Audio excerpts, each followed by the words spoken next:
ദൈവ തിരുനാമത്തിന് മഹത്വമുണ്ടായിരിക്കട്ടെ. ഭാഗ്യവതിയും ശുദ്ധിമതിയും ആയ കന്യാമറിയാമ്മയുടെ ജന്മപ്പെരുന്നാളിൻ്റെ ഈ 8 നോമ്പ് പെരുന്നാളിൻ്റെ 2ാമത്തെ ദിവസത്തിലായിരിക്കുമ്പോൾ ദൈവം നമ്മെ ഇതുവരെ കാത്തു പരിപാലിച്ച എല്ലാ കൃപകളെയും നമുക്ക് ഓർത്ത് ദൈവത്തെ മഹത്വപ്പെടുത്താം. ദൈവത്തെ സ്തുതിക്കാം, നന്ദിയോടെ സ്തോത്രം കരയറ്റാം.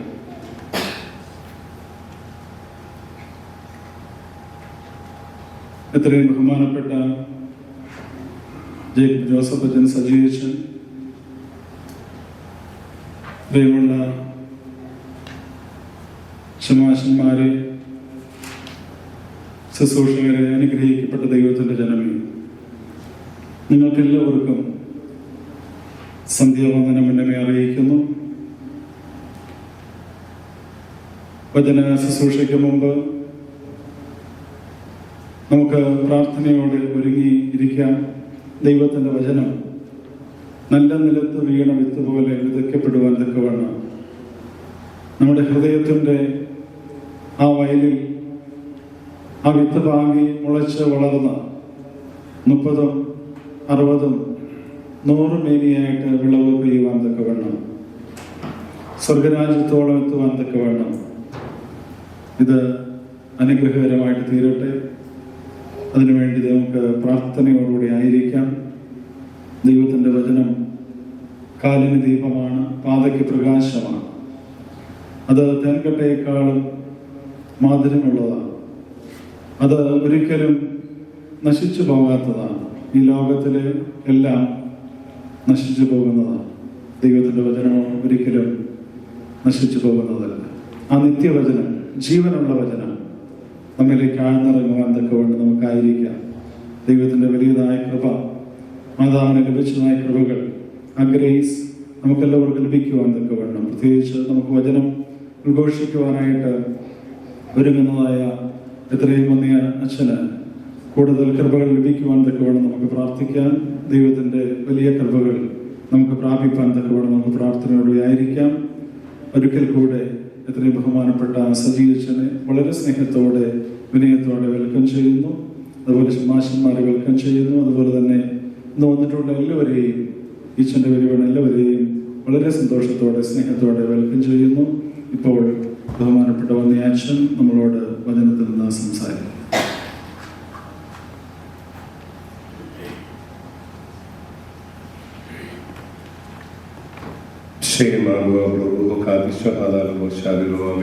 എല്ലാവർക്കും പ്രാർത്ഥനയ്ക്കായി ഒരു നിമിഷം കൂടി തലവരെ വണക്കം.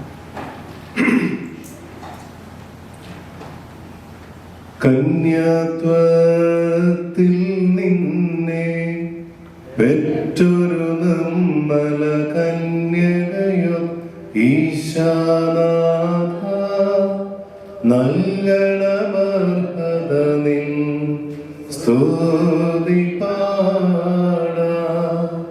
നിൻ വരവേലി മുൻചൊന്ന സാക്ഷാൽ നിബിയന്മാരും നീ ഈശാനാഥ, നൽകണമർഹത നിൻ സ്തുതി പാടാ. കൃത്യമായി ഞങ്ങളെ സ്നേഹിക്കുന്ന സ്വർഗീയ ദൈവമേ, ദൈവജന്യായ മാതാവിനോടൊപ്പം നിന്നെ സ്നേഹിച്ചതും നിന്നെ സാക്ഷിച്ചതുമായ സഹോദരന്മാരോടും മൗദ്യാനന്മാരോടും വിശുദ്ധന്മാരോടും കൂടെ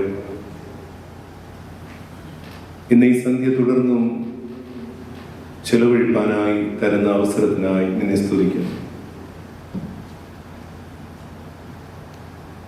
ഞങ്ങളുടെ ജീവിത വഴികളെ ഒന്നുകൂടെ നോക്കുവാൻ,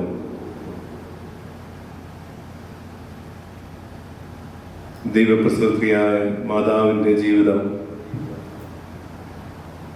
ഞങ്ങളുടെ ജീവിതത്തിന് എപ്രകാരം മാർഗദീപമാകുവാൻ സാധിക്കും എന്നും അത് മുഖാന്തരം നിന്നിലേക്കുള്ള യാത്ര സുഗമമാക്കുവാനും ഞങ്ങളെ സഹായിക്കുന്നത്. ഈ സന്ധ്യയുടെ യാമം ഞങ്ങളുടെ ഒരുമിച്ചുള്ള ഹൃദയത്തിലെ ധ്യാനം, ഞങ്ങളുടെ എല്ലാ പ്രാർത്ഥനകളും ഒരുമനപ്പെട്ടതായി തീരുമാനവരുണ്ട്. കൂടി വന്നിരിക്കുന്ന ഞങ്ങളെല്ലാവർക്കും അങ്ങിലൂടെ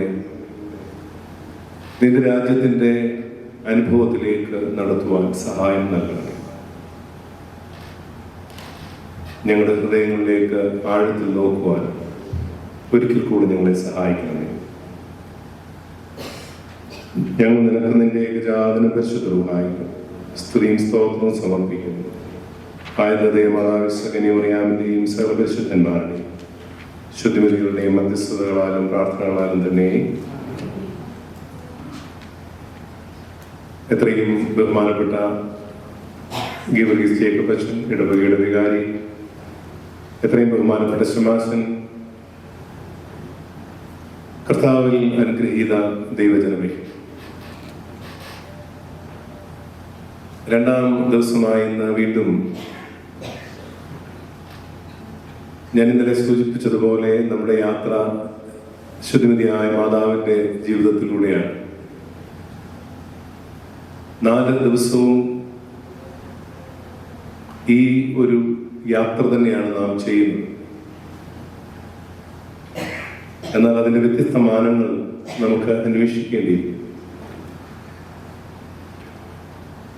അതുകൊണ്ട് തന്നെ ഇന്നലെ നാം ധ്യാനിക്കുവാൻ ദൈവം നൽകിയതായ സമയം എന്ത് ലഭിച്ചു എന്നുള്ളതിനെ ഒന്ന് ഓർത്തെടുക്കുന്നത് നന്നായിരിക്കും. നിങ്ങളിൽ ഓർമ്മയുള്ള ആളുകൾക്ക് എന്താണ് ഇന്നലെ നാം ധ്യാനിച്ചതെന്ന് പറയാം. ഓർമ്മയുള്ളവർ മാത്രം പറഞ്ഞാൽ മതി, അല്ലാത്തവർ ശ്രദ്ധിച്ച് ഇരുന്നാൽ മതി. ഓർമ്മയുള്ളവർ പറയുന്നത് കേട്ടിരുന്നാൽ തെറ്റാതിരിക്കാൻ വേണ്ടി അത് പറഞ്ഞതാണ്.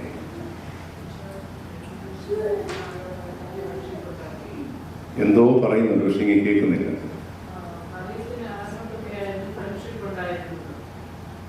അതാണ് മനസ്സിലാക്കിയത്. മാതാവ് ആരായിരുന്നു? മാതാവ് എങ്ങനെയാണ് ക്രിസ്തുവിനെ വെളിപ്പെടുത്തിയത്? ഇന്നാദ്യമായി വന്നവർക്ക് ഇത്രയും മതി എന്ന് ഞാൻ വിശ്വസിക്കാം. ഇന്നലെ 1 മണിക്കൂർ കൊണ്ട് പറഞ്ഞത് ശുദ്ധിമതിയായ മാതാവിൻ്റെ കാണാപ്പുറമായ ജീവിതത്തെ നമ്മൾ ഇന്നലെ കണ്ടു. എന്നോട് ഇന്നലെ ഈ പ്രസംഗം കഴിഞ്ഞ് ചോദിച്ച ചില ചോദ്യങ്ങൾ ഇതായിരുന്നു. ഈ പ്രോട്ടോ എവൻഗേലിയോൻ അവിടെ ഈ കഥ എഴുതിയിട്ടുണ്ട്, അത് എന്താണ് എന്ന് ചോദിച്ചു. നിങ്ങൾ ഇന്ന് വീട്ടിൽ പോയി ഗൂഗിൾ തിരക്കണം. അതിൽ പ്രോട്ടോ എവൻഗേലിയോൻ ഓഫ് ജെയിംസ് എന്നടിക്കണം. ശ്രദ്ധിക്കണേ, വേറെ ഒന്നും എഴുതി വെക്കരുത്. വേറെ എന്തെങ്കിലും കയറി വരും. ഗൂഗിളിൽ എന്താണ് അടിക്കുന്നത് എന്നുള്ളതിനെ പറ്റി ശ്രദ്ധിക്കണം. Proto evangelion of James. അവിടെ മാതാവിന്റെ ജീവചരിത്രത്തെ പറ്റി യുയാക്കീം ഹന്ന ദമ്പതികളുടെ മകളായി പിറന്ന മാതാവിന്റെ ജീവിതത്തെ മുഴുവനായി വരച്ചു കാട്ടുന്ന ഒരു എഴുത്താണ് പ്രോട്ടോ എവൻഗേലിയോൻ ഓഫ് ജെയിംസ്. എന്നാൽ ചോദ്യം വീണ്ടും നാം മാതാവിന്റെ ജീവിതത്തിലൂടെ ആവർത്തിക്കേണ്ടിയിരിക്കുന്നു. ഒന്ന്, ക്രിസ്തുവിനെ കണ്ടെത്തുവാൻ തൻ്റെ എല്ലാ പ്രതിസന്ധികളിലും താൻ ആഗ്രഹിച്ചുവെങ്കിലും മാലാഖ വന്ന് കൃപ നിറഞ്ഞവളെ എന്ന വാക്ക് മാതാവിനെ വിശേഷിപ്പിക്കുകയാണ്. അതുകൊണ്ട് ഇന്ന് അടിവരയിട്ട് പറയേണ്ടുന്ന ഒന്ന്, കൃപ എന്നാൽ ക്രിസ്തുവിന് പര്യായമായി മാതാവിൽ നാം കണ്ടു എന്നത്രേ ഓർക്കേണ്ടുന്നത്. എന്നാൽ ഈ തെരഞ്ഞെടുപ്പ് എങ്ങനെ സാധിക്കും? Is it so easy to select or to be with Christ? Or how did it happen? And that is what we are going to explore today. അതിനേറ്റവും പ്രധാനമായി നാം ഓർത്തെടുക്കേണ്ടുന്ന ഒരു വചനം, മാതാവ് തന്നെ പറ്റി എന്ത് ലോകത്തോട് പറഞ്ഞു എന്നുള്ളതാണ്. നിങ്ങളോട് ഞാനിപ്പോൾ ഒരു ചോദ്യം ചോദിക്കുകയാണ്. നിങ്ങൾ ആരാണ് എന്ന് നിങ്ങൾക്ക് ഡിഫൈൻ ചെയ്യാമോ എന്ന് ചോദിച്ചാൽ, how do you define yourself? Or have you ever got a chance to define yourself? യേശു ചെയ്യുന്ന ഒരു ജോലിയാണ്. ഇടയ്ക്കിടയ്ക്ക് ഇങ്ങനെ ആളുകളോട് ചോദിക്കും, ഞാൻ ആരെന്നാണ് നിങ്ങൾ പറയുന്നത്? ശിഷ്യന്മാരോട് ചോദിച്ചു. അവിടെ ഉണ്ടായിരുന്ന ആളുകളൊക്കെ പലതും പറയുമായിരുന്നു. നിങ്ങൾ എപ്പോഴും ഈ ചോദ്യം നിങ്ങളോട് ചോദിച്ചിട്ടുണ്ടോ? Have you ever asked a question within?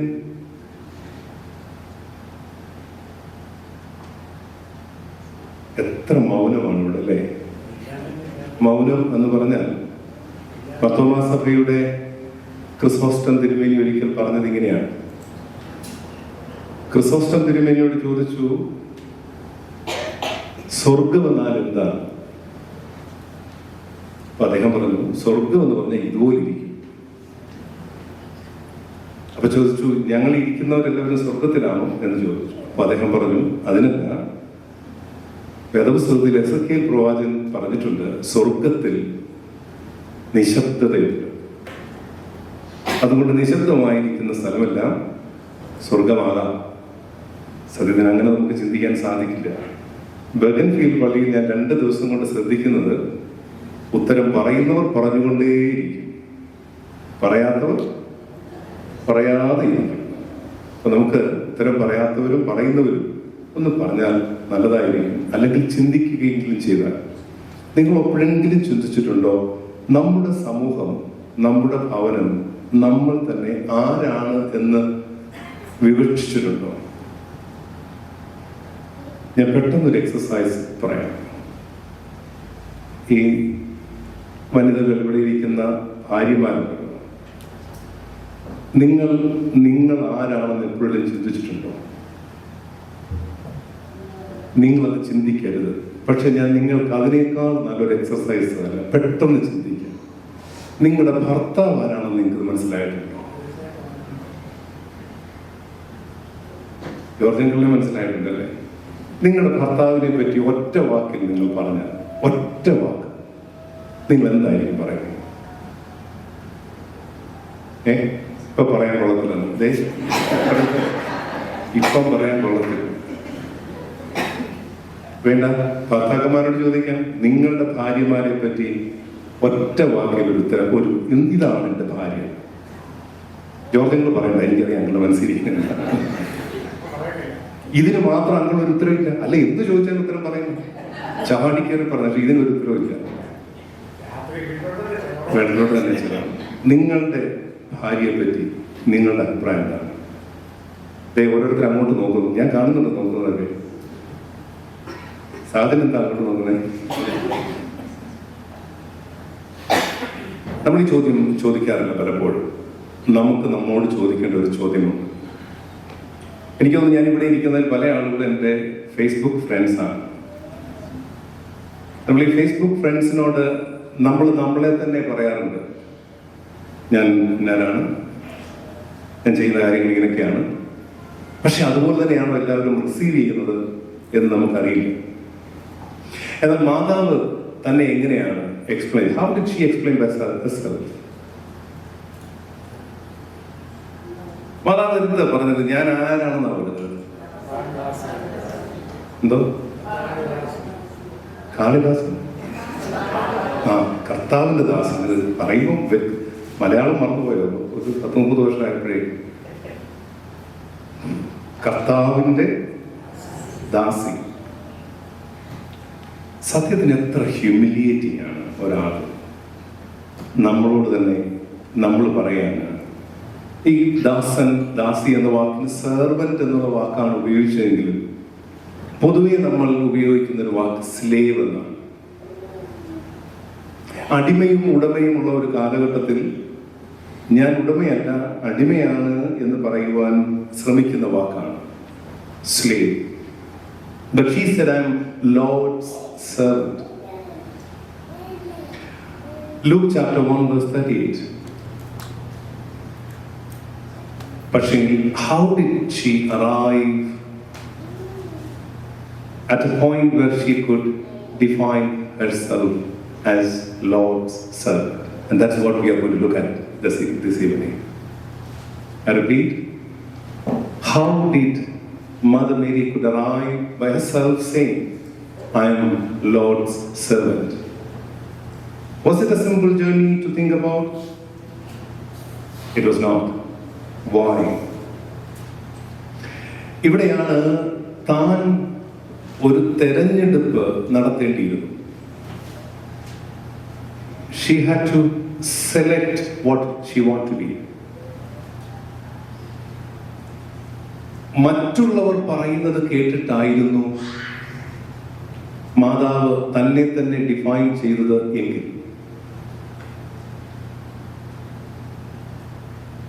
ഒരാൾ ഉറങ്ങുന്നുണ്ട്. എനിക്ക് നിങ്ങൾക്ക് എന്നെ കാണില്ല, എനിക്ക് നിങ്ങളെ കാണും. ഉറങ്ങുന്ന ആൾ ഇന്നലെ ഞാൻ പറഞ്ഞതുപോലെ വീഴരുത്, വീഴാതെ ഉറങ്ങിക്കൊള്ളണം.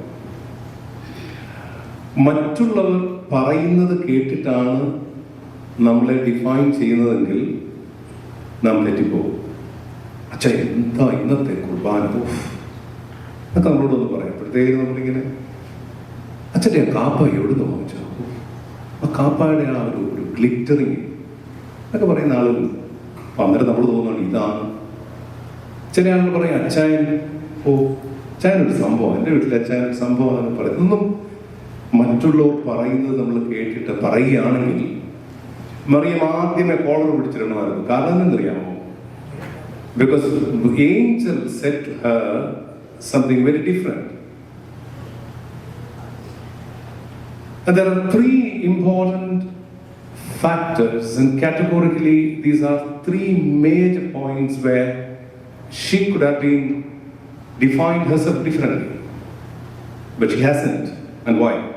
And these are again some important points to be unpacked today. എന്താണ് മാതാവ് തെരഞ്ഞെടുപ്പിന് ഉപയോഗിച്ച തെരഞ്ഞെടുപ്പ് നടത്തുവാൻ, മാതാവ് ഈ വാക്ക് തിരഞ്ഞെടുക്കുവാൻ, ഐ എം ലോർഡ് സെർവന്റ് എന്ന് തിരഞ്ഞെടുക്കുവാൻ, അങ്ങനെ തീരുമാനിക്കുവാൻ എടുത്ത സ്കെയിൽ, പറഞ്ഞാൽ measuring road. What was the reason why she said so? നമ്മുടെയൊക്കെ ജീവിതത്തിൽ ഒരുപാട് തെരഞ്ഞെടുപ്പുകൾ നടത്തിയിട്ടുണ്ട്. But what was the scale in which you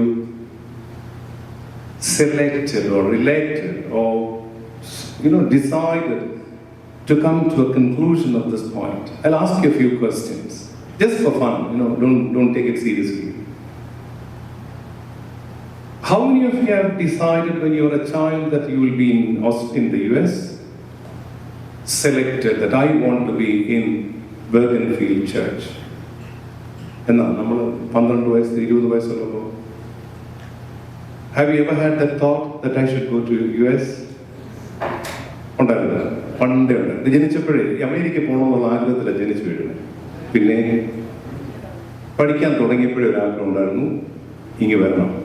എന്തായിരുന്നു കാരണം? അപ്പൊ നമ്മൾ ജീവിച്ച നാട്ടിലെ ഒരു സംസ്കാരവും അതിനേക്കാൾ, ആന്റി പറയുന്ന അതാണ്, ഞാൻ I repeat what aunty said, നമ്മളെക്കാൾ ബെറ്റർ ആയിട്ടുള്ള ഒരു സംസ്കാരവും അതിനേക്കാൾ ഒരു നല്ല ജോലി, സംസ്കാരം, അതല്ല നമ്മുടെ നാട്ടിലെ സംസ്കാരമാണ് നല്ലത്. നമ്മുടെ സംസ്കാരമാണ് നല്ലത്. അതല്ല, അത് നോക്കിയിട്ടല്ല. പ്രശ്നം ഉണ്ടാക്കരുത്. ഞാൻ അതാ പറഞ്ഞ it's fun just to get a stock. So we decided to come here. At least we thought that this place is better than India. Good. ഈ നമ്മൾ ഇന്ത്യയെക്കാട്ടിലും ബെറ്റർ ദാൻ ആയിട്ടിരിക്കുമ്പോൾ അവിടെ നമ്മൾ പ്രതീക്ഷിക്കുന്നത് എന്താണ്? അവിടെ ബെറ്റർ അല്ല. വൈ? ബിക്കോസ് ഇറ്റ്സ് നമ്മുടെ നാട് നല്ലതാണ്. കുറേ വിഷയങ്ങളുണ്ട്. Again, I know that it is being recorded. അപ്പൊ നമുക്ക് അവിടെ കിട്ടുന്നതിനേക്കാൾ കുറെ കൂടെ കംഫർട്ട് ആയിരിക്കണം, സൗകര്യങ്ങൾ ഉണ്ടാകണം. ഇതൊക്കെ കിട്ടുമ്പോൾ എന്താണ് അതിന്റെ നെറ്റ് റിസൾട്ട് എന്ന് പറയുന്നത്? ഹാപ്പി, സമാധാനം, ഇതൊക്കെയായിട്ട്. അപ്പൊ ഇവിടെ ഇപ്പോ 100% ഹാപ്പി ആയിട്ട് കൊടുക്കുന്നത് ഓക്കെ. ഒരാളിൽ ഇങ്ങനെ ക്ലോക്കിലെ വാച്ച് ഇങ്ങനെ അപ്പൊ അവിടെ ഹാപ്പി അല്ലായിരുന്നിട്ട് നന്നായിട്ട് ഹാപ്പി ആകാൻ വേണ്ടി ഇങ്ങോട്ട് വന്നാണല്ലേ. ക്ലാസ്സിൽ ഒരു കൊച്ചു ചോദിച്ച് കൊച്ചു ഭയങ്കരമായിട്ട് പഠിത്തമാണ്. ഈ ഗുരു ഇരുന്ന് പഠിപ്പിച്ചുകൊണ്ടിരുന്നപ്പോൾ ഒരു കുട്ടി എല്ലാ കുട്ടികളെക്കാട്ടിലും സ്മാർട്ടായിട്ട് പഠിച്ചുകൊണ്ടിരിക്കുക. അപ്പൊ ഈ ഗുരു ചോദിച്ചു, നീ എന്തായാലും എല്ലാവരെയും ഞാൻ പഠിപ്പിക്കുമ്പോൾ ഇത്ര നീ സ്മാർട്ടായിട്ട് പഠിച്ചുകൊണ്ടിരിക്കണം? അത് സാറേ എനിക്ക് കുറെ പെട്ടെന്ന് പഠിച്ച് ഡിഗ്രി എടുക്കണം, ജമ്പ് ചെയ്ത് ഡിഗ്രിയിലേക്ക് പോകണം. ഡിഗ്രി എടുത്തിട്ട് എനിക്ക് നല്ല ജോലി കിട്ടണം. നല്ല ജോലി കിട്ടി എനിക്ക് നല്ല സാലറി കിട്ടണം. നല്ല സാലറി കിട്ടുമ്പോൾ എന്നിട്ട് എനിക്കൊരു നല്ല കല്യാണം കഴിക്കണം. അങ്ങനെ നല്ല കല്യാണം ഉണ്ടോ? നല്ല കല്യാണം എന്താണെങ്കിൽ ഇതാണ് നല്ലൊരു കല്യാണം. നല്ല കല്യാണം കഴിച്ചിട്ട് ആ കുട്ടികളെയൊക്കെ പഠിപ്പിക്കണം. കുട്ടികളെയൊക്കെ പഠിപ്പിച്ചിട്ട് ആ കുട്ടികൾക്ക് നല്ല ജോലി ഉണ്ടാകും. എന്നിട്ട് അവർക്ക് നല്ല ജോലി, നല്ലൊരു കുടുംബ ജീവിതം, അവരുടെ ആ കുഞ്ഞുങ്ങള് കല്യാണം കഴിച്ച് പിന്നീട് അവരുടെ കുട്ടികളെ കൂടെ ഒന്ന് വളർത്തണം. എന്നിട്ട് പിന്നെ എനിക്ക് സമാധാനമായിട്ടൊന്ന് ജീവിക്കണം.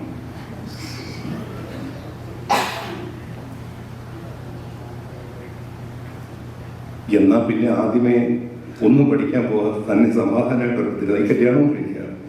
ഞാൻ സാധാരണ പ്രീ മാരിറ്റൽ കൗൺസിലിംഗ് എടുക്കുമ്പോൾ ഞാൻ പ്രീ മാരിറ്റൽ കൗൺസിലിംഗ് ഓസ്ട്രേലിയയിൽ എടുക്കുന്ന ഒരു അച്ഛനാണ്. അപ്പൊ ഞാൻ അവരോട് പറയും, അത്യാവശ്യമുണ്ടെങ്കിൽ മാത്രം കല്യാണം കഴിച്ചത്. വെറുതെ ഇപ്പൊ ഇവിടെ ഇരിക്കുന്ന നിങ്ങളോട് എത്ര പേരോട് ചോദിച്ചാൽ നിങ്ങൾ പറയുന്നത് എനിക്കറിയാം. ഇതില്ലായിരുന്നേലും വലിയ പ്രശ്നമൊന്നുമില്ല, അല്ലേ? അപ്പൊ തെരഞ്ഞെടുപ്പ് എങ്ങനെയാണ് നടക്കുന്നത്? How do you select when you come to a T point? T point എന്ന് പറഞ്ഞാൽ രണ്ട് വഴികൾ ഇങ്ങനെ കിടക്കുകയാണ്. ഇത് വേണോ, ഇത് വേണോ? പിറവത്തു നിന്നുള്ള ആളിനെ വേണോ, വണ്ടി ഇരിക്കണം? എങ്ങനെ ചിലത് മനസ്സിലായല്ലേ? നമുക്കറിയാവുന്നതല്ലേ. അത് കോട്ടയത്തു നിന്നുള്ള ആളിനെ വേണം. കോട്ടയത്തു നിന്ന് ആളിനെ കാണാൻ കൊള്ളാം, പിറവത്തുനിന്ന് ആളിന് വലിയ കുഴപ്പമില്ല. പക്ഷെ ഏത് സെലക്ട് ചെയ്യും? അയ്യോ, എന്തോ ഒരു പ്രയാസമായിരുന്നു അല്ലേ? ഞാൻ ആളുടെ കാര്യം പറഞ്ഞില്ല, ഒരു അങ്കിൾ എന്നോട് എന്റെ മുഖത്ത് നോക്കി പറയണം, ശരിയാ, എന്ത് ചെയ്യാൻ പറ്റും? പക്ഷെ ഹൗ ഡു യു സെലക്ട്? തെരഞ്ഞെടുപ്പ്, how do you select something? I'll just give you one simple equation. Don't select anything that is human construct, but go with God's design. I will come back to that point later. Because point number one, selection thus based on commitment. Based on commitment. My story is Mary, not this, but I'm just giving you some introduction to enter into the text. നിങ്ങൾ എത്ര പേര് നിങ്ങളുടെ സ്പൗസസിനോട് committed ആയിട്ട് പറയുന്നു? എന്തോ നമ്മളെല്ലാവരും committed ആണല്ലേ? Is there anyone who is not committed to their spouse? പക്ഷെ ഞാൻ നിങ്ങളോട് ആദ്യരാത്രി രഹസ്യം പറയാം. ഇനി അച്ഛന്മാര് പറയും അത് ഭാര്യയ്ക്ക് മുമ്പ് നിന്ന്, അത് എൻ്റെ രഹസ്യം തന്നെയാണ്. വിവാഹ ശുശ്രൂഷയെ കഴിഞ്ഞ് എൻ്റെ ഭാര്യയുടെ വീട്ടിൽ ഞാൻ ചെന്ന് ഞങ്ങൾ സന്ധ്യാപ്രാർത്ഥന കഴിഞ്ഞിട്ട് മുറിയിൽ കയറിയിട്ട് ഞാൻ ആദ്യം പറഞ്ഞൊരു വാക്കുണ്ട്. ഏതെങ്കിലും കാലത്ത് ഈ അദ്ദേഹം ഇവിടെ വരിക, നിങ്ങൾ കാണുന്നെങ്കിൽ ചോദിക്കണം, ശരിയാണോ? പറയണ്ട. I said, I can't commit my life to you. She broke herself. And she tells me every time, the pain that I had until 3 years. On the day when I conceived the meaning, what you said was painful. It is painful. If you have committed between you, I think it's very hard to experience the love that God has given in you. You are peripherally experiencing love. അച്ഛൻ എന്തായി പറഞ്ഞു വരുന്നത്? A human life, particularly a Christian life, is something very different. And that you can't commit anything on earth, but you can commit your life only to our Lord and Savior, Jesus Christ. You can't commit your life anywhere else. The day that you commit your life to your spouse, done. You can't be with God. And that's the reason why sometimes we are so close and we close-knit outwardly, committing each other. But the moment you are losing interest outwardly, the commitment loses. Then how do we love and how do we have our family life? I'm teaching you how to select and the word commitment, and coming to the point made. Now, how do we love each other? I love my wife because I'm committed to God. And my commitment is to God, and every relationship that I have in this world is my responsibility. Nothing more than that. ഞാൻ പറഞ്ഞു വരുമ്പോൾ ഒരു അത്യാവശ്യ ചിന്തയോടെ കടന്നു വരുന്നു. ആത്മാവിനോട് പറയുക. നിങ്ങൾ ശ്രദ്ധിച്ചിരുന്നാൽ നിങ്ങൾക്ക് കേൾക്കാം. വളരെ ശ്രദ്ധയോടെ ഒറ്റ മിനിറ്റ് കൊണ്ട് പറഞ്ഞ് അവസാനിക്കും. So I have my responsibility differently with people. പക്ഷെ I have to love. അതുകൊണ്ട് ചോദിക്കുന്ന ചോദ്യം, എൻ്റെ ഭാര്യയോടുള്ള സ്നേഹവും എൻ്റെ കുഞ്ഞുങ്ങളോടുള്ള സ്നേഹവും എൻ്റെ അച്ഛനോടുള്ള സ്നേഹവും എൻ്റെ അയൽപക്കക്കാരനോടുള്ള സ്നേഹവും ഒന്നാണോ, ഡിഫറൻ്റ് ആണോ? Different, definitely. Any different opinion? Justin, you have some different opinion? No. Justin is one of my long-standing friends. So very much close. Every month I get a note. Acha, how are you? Is it okay? Weather is okay. Something hurt. There is a wildfire. But he has never asked the question, Acha, in Australia there are a lot of snakes. Do you have a snake bite? No, he has never asked that. എന്നെ ചോദിക്കുന്നവരെല്ലാം പറഞ്ഞത് ഞങ്ങൾ Australia വരുന്നില്ല, അവിടെ snakes are. But for the past 10 years I've been there, I have not seen even single snakes. Okay, welcome to Australia.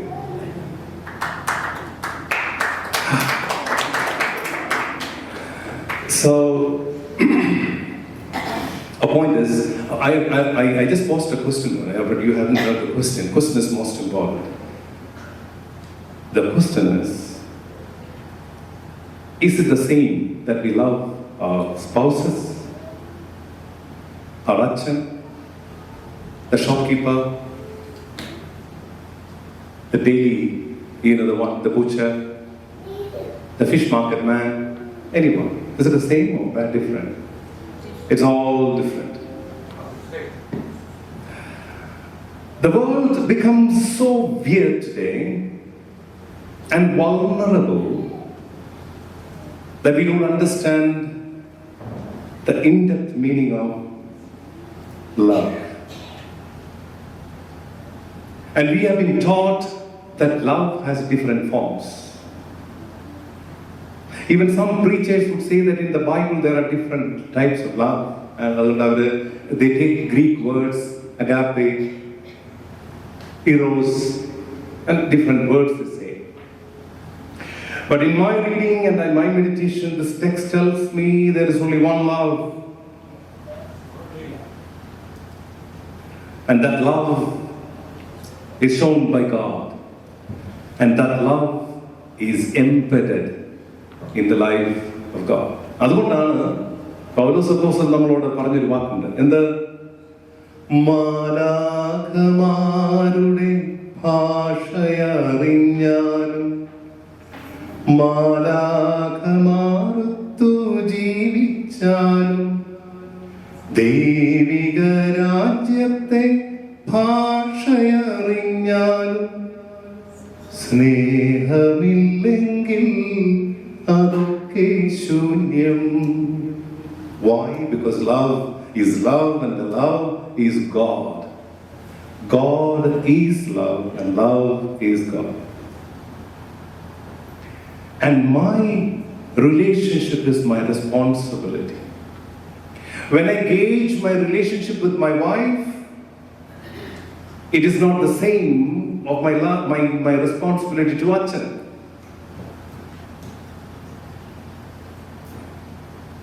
Are you with me? Yes.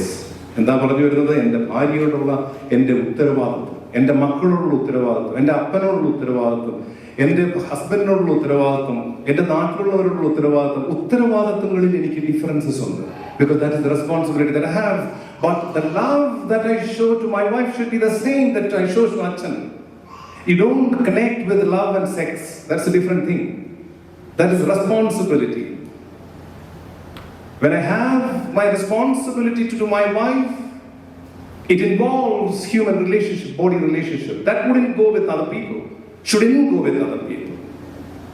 And therefore responsibility has gaugings. What is the content of responsibility is different, but love is the same. And those who cannot grasp this mystery, ഈ രഹസ്യത്തെ അറിയാൻ പറ്റാത്തവർക്കാണ് നമുക്ക് ഈ ലോകത്തിന്റെ വൾനറബിലിറ്റിയിൽ പെട്ട് നമ്മൾ പോകുന്നത്. So what happens with them is we can't move further. And therefore, two words I said today. ഒന്ന് തിരഞ്ഞെടുപ്പ്, രണ്ടാമത് പറഞ്ഞത് എന്താണ്? Commitment. So Mary, the mother of God, has been given this chance to understand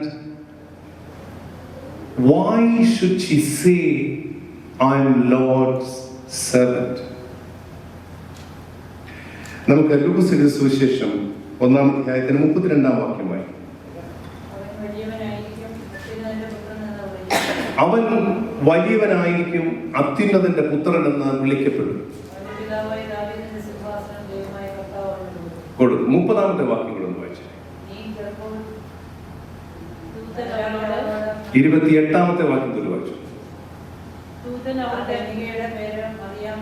അവിടെ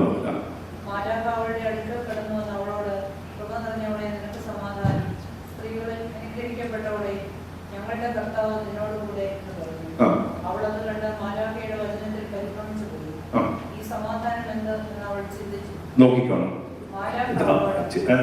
ചേച്ചി അവിടെ ഒരു minute നിർത്തണം. ഒന്നാമത്തെ സംശയം മാതാവിന് വന്നതാണ്. ഈ സമാധാനം എന്താണ്? What kind of peace we are angel is talking about? You know, sometimes we have a lot of doubts. Lot of doubts we have. But when you have doubt, we swallow the doubt. We don't expose that doubt outside. But Mary is different. Mary is completely. Now, go on. I'll come back to that point again. Go on. Move on.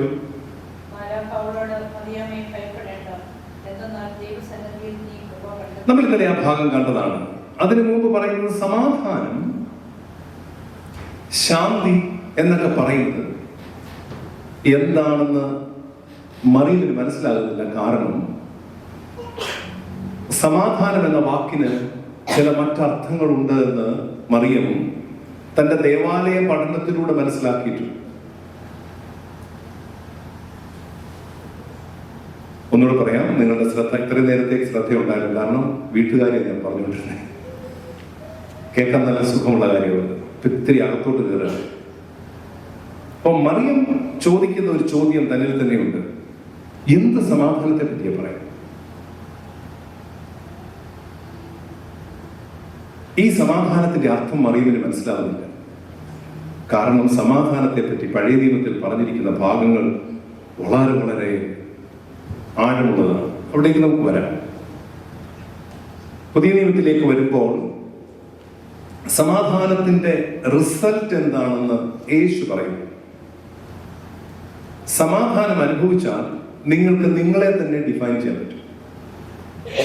If you experience or if you become peace, നമുക്ക് മറ്റൊരു പേര് നമ്മളെ വിളിക്കും, ദൈവത്തിന്റെ പുത്രന്മാർ. എവിടെയാണ് പറഞ്ഞിരിക്കുന്നത്? മത്തായിയുടെ സുവിശേഷം 5-ാം അധ്യായത്തിൽ 9-ാം വാക്യത്തിൽ പറഞ്ഞിട്ടുണ്ട്. എന്താണ്? സമാധാനം നടത്തുന്നവർ ഭാഗ്യവാന്മാർ, ദൈവത്തിന്റെ പുത്രന്മാരെന്ന് വിളിക്കപ്പെട്ടു. ഇപ്പൊ നമുക്ക് ഓർക്കണം, നമ്മളിപ്പോ ഒരു ദേവാലയമായിട്ട് ഇരിക്കുന്ന ആളുകളല്ലേ, ഒരു ദേവാലയമാണ്, ഒരു കുടുംബമാണ്. ഇവിടെ എത്ര ദൈവത്തിന്റെ പുത്രന്മാരുണ്ട്? പുത്രിമാരും പുത്രന്മാരും. നമ്മൾ given context, in a given context, are you an agent of conflict or are you an agent of peace? നമ്മൾ ചില ആളുകളുണ്ട് എന്ത് പറഞ്ഞാലും എതിർക്കുന്നതാണ്. നമ്മളിപ്പോൾ ഒരുപാട് പള്ളി, എൻ്റെ 25 വർഷമായി, അച്ഛനടുത്ത വർഷം അച്ഛൻ ഞങ്ങളിങ്ങനെ വർഷമാണ് കഴിഞ്ഞു, അടുത്ത വർഷം 25 വർഷത്തെ ശുശ്രൂഷ. ഈ ദേവാലയത്തിലും പലതരത്തിലുള്ള ആളുകളെ നമ്മൾ കാണുന്നു. എനിക്കറിയില്ല നമ്മളിൽ ആരൊക്കെ ഉണ്ട്. ഇപ്പൊ ഞാൻ ഇത് ഏത് കളറാണ്? ഇതിന്റെ ഫ്രണ്ടിലാണെന്ന് ഏത് കളറാണ്? ബ്ലാക്ക് ആണല്ലേ. ഇപ്പൊ ഞാനിത് ബ്ലാക്ക് ആണെന്ന് പള്ളിയിൽ വിളിച്ച് പറയുമ്പോൾ ഒരു 3 പേരെങ്കിലും പറയും നോ ഇറ്റ്സ് വൈറ്റ്. തെറ്റല്ല, കാരണം അവർക്കത് വൈറ്റ് ആയിട്ടാണ് തോന്നുന്നത്, നമുക്ക് പ്രയാസമില്ല. അപ്പൊ അടുത്ത ആഴ്ച വീണ്ടും എനിക്ക് ഇതിനെപ്പറ്റി പറയണം. അപ്പൊ ഞാൻ വിചാരിക്കും കോൺഫ്ലിക്റ്റ് ഉണ്ടാകണം വിചാരിച്ചിട്ട് ഈ ഇത് കോൺഫ്ലിക്റ്റ് പറയുന്നു, ഇത് വൈറ്റാന്ന് ഞാൻ പറയും. അപ്പൊ അവരെന്ത് പറയും?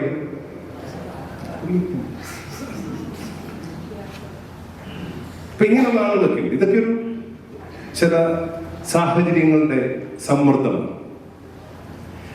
ചിലപ്പോൾ ഇത് കൂട്ടായിട്ട് വരും, കൂട്ടമായിട്ട് ഇങ്ങനെയുള്ള ആളുകൾ കൂടാറുണ്ട്. കൂട്ടമായിട്ട് ആളുകൾ പറയും. ഇതിപ്പോ ഒരാൾ മാത്രം പറയും.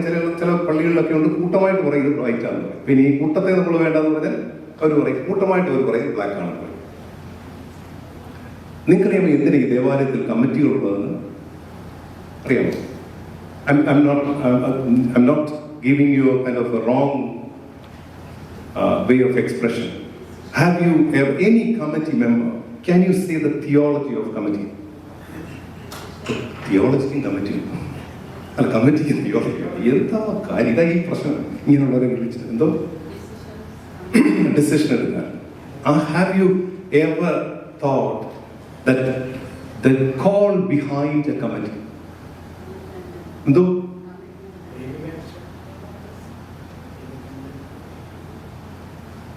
അപ്പൊ ചോദിക്കേണ്ട ചോദ്യം, നിങ്ങൾ എന്നെ ഇപ്പൊ ഒത്തിരി ഡിബേറ്റ് ചെയ്യിപ്പിക്കണം. അങ്ങനെ ഇത് പറഞ്ഞു പോയി, അത് പറയാതിരിക്കാൻ പറ്റില്ലല്ലോ അല്ലേ? ഒരു ദേവാലയത്തിന്റെ അടിസ്ഥാനം എന്താണ്? What is the core of God's people? എന്തോ? സിംഹാസനം, ആരാധന. Where do you start a church? എന്തോ? Group of people. How many of you believe that it is a group of people? It is group of people. Ishra, group of people. Laos എന്നുള്ള Greek വാക്കാണ് ഉപയോഗിക്കുന്നത്. ഈ Laos ശ്രദ്ധിച്ചു കേട്ട്, ഇതൊക്കെ textual വാക്കുകളാണ്. Laos എന്ന് പറയുന്ന പീപ്പിൾ ആണെങ്കിൽ ലാവോസിൽ നിന്ന് വരുന്ന മറ്റൊരു വാക്കാണ് ലിറ്റർജി. നാളെ യുവജനങ്ങളോട് ഞാൻ പറയാൻ പോകുന്ന ടോപ്പിക്കാണ്. So a church begins its journey with Christ, and Christ's presence is made in the church through the holy table. So the holy table is the center of the church, and in order to serve in the table, God selected ordained people, and where the celebration of the body and blood of Jesus Christ is done, which means Christ's presence is always there. And every human being is gathered together the table, and our only and the sole responsibility in the church is to worship Him. ഇപ്പൊ എവിടെയാണ് committee വരുന്നത്? Committee വരുന്നത് എവിടെയാണെന്ന് പറയും. ഈ വർഷത്തിന് ഒരുപാട് ആവശ്യങ്ങളുണ്ട്. You need bread, you need wine, you need people come together, and when they all come together, there are people who would like to offer things to God. So the duty of the committee is to collect those offerings and assist the celebration. So this is what the theology of committee. Underline, the need of a committee is nothing but to collect the offering and assist the celebration of Eucharist. But most of the time, 25 years, I've seen very, sometimes very beautiful people, but sometimes very terrific people who never think about why we need to have a church and a table, which is holy table. Now coming back to Mother Mary, now why did we think ലൂക്കോസ് സുവിശേഷം 1-ാം അധ്യായം 32-ാം വാക്യം വായിക്കാം. അവൻ വലിയവനായിരിക്കും, അത്യുന്നതന്റെ പുത്രൻ എന്ന് വിളിക്കപ്പെടും. വായിച്ചോളൂ. കൊടുക്കും. അപ്പൊ അവന്റെ സിംഹാസനം, ദാവീദിന്റെ സിംഹാസനം കൊടുക്കും. രണ്ടാമത്തെ പോയിന്റിലേക്ക് മറിയം വരികയാണ്. ഞാൻ എക്സ്പ്ലെയിൻ ചെയ്യാനായിട്ട് പോകണം. അപ്പൊ ആദ്യത്തെ നമുക്ക് പറയാം, സമാധാനം എന്താണ് എന്നുള്ളതിനെ പറ്റി മറിയയുടെ ബോധം വരുന്നത് എങ്ങനെയാണ് നമുക്ക് ചിന്തിക്കാം. എന്നാൽ അതിനു മുമ്പ് മറിയത്തിന്റെ ഉള്ളിൽ തിക്കിയ ഒരു ചിന്തയുണ്ടായിരുന്നു.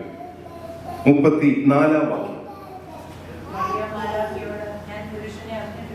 ഞാൻ പുരുഷനെ അറിയായികയാൽ ഇത് എങ്ങനെ സംഭവിക്കുമെന്ന് ചോദിക്കുകയാണ്. ചോദ്യം ഉള്ളിൽ വന്നപ്പോഴേ ദൈവത്തിന്റെ മാലാഖയാണെന്നൊന്നും മറിയം ചിന്തിച്ചിരുന്നില്ല. ദൈവത്തിന്റെ മാലാഖയാണെന്ന് മറിയം ചിന്തിക്കാതെ എന്ത് ചെയ്തു? നേരെ അവളുടെ ഉള്ളിലുള്ള ചോദ്യം തിരികെ പറയുകയാണ്.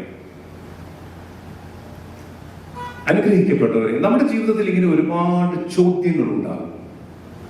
ഈ ചോദ്യങ്ങൾ നാം വെളിയിൽ അന്വേഷിക്കാതെ ദൈവത്തിന്റെ അനുഭവത്തിലേക്ക് ചെല്ലുവാൻ സാധിക്കുകയും, നമ്മെ പഠിപ്പിച്ചു വെച്ചിരിക്കുന്ന ഒന്ന് എന്തെന്ന് ചോദിച്ചാൽ, ചോദ്യം ചോദിക്കുന്നതും അത് സംവാദം ചെയ്യുന്നതും തെറ്റായ ഒന്നാണ് എന്ന് പറയുന്ന ഒരു ലോകത്തിലാണ് നാം ജീവിക്കുന്നത്. എന്നാൽ അതെവിടെയാ തെറ്റുന്നതെന്ന് ചോദിച്ചാൽ, സമൂഹത്തിന് തിന്മയായി അത് ഭവിക്കുമ്പോൾ മാത്രമാണ്. നിങ്ങൾക്ക് യഹൂദ പാരമ്പര്യം അറിയാൻ ഞാൻ വിശ്വസിക്കുകയാണ്. ലോകത്തിൽ ഏറ്റവും കൂടുതൽ നൊബേൽ പ്രൈസ് കിട്ടിയിട്ടുള്ളതായ രാജ്യം ഇസ്രയേലാണ്. വായ്, ഒരു ഇന്റർവ്യൂ, നല്ല ഒരു ഇന്റർവ്യൂ യൂട്യൂബിൽ കിടപ്പുണ്ട്, നിങ്ങൾ നോക്കിയാൽ അറിയാം. So young children are being given the chance to have debate in every gatherings that they have on Sabbath. Have you known that?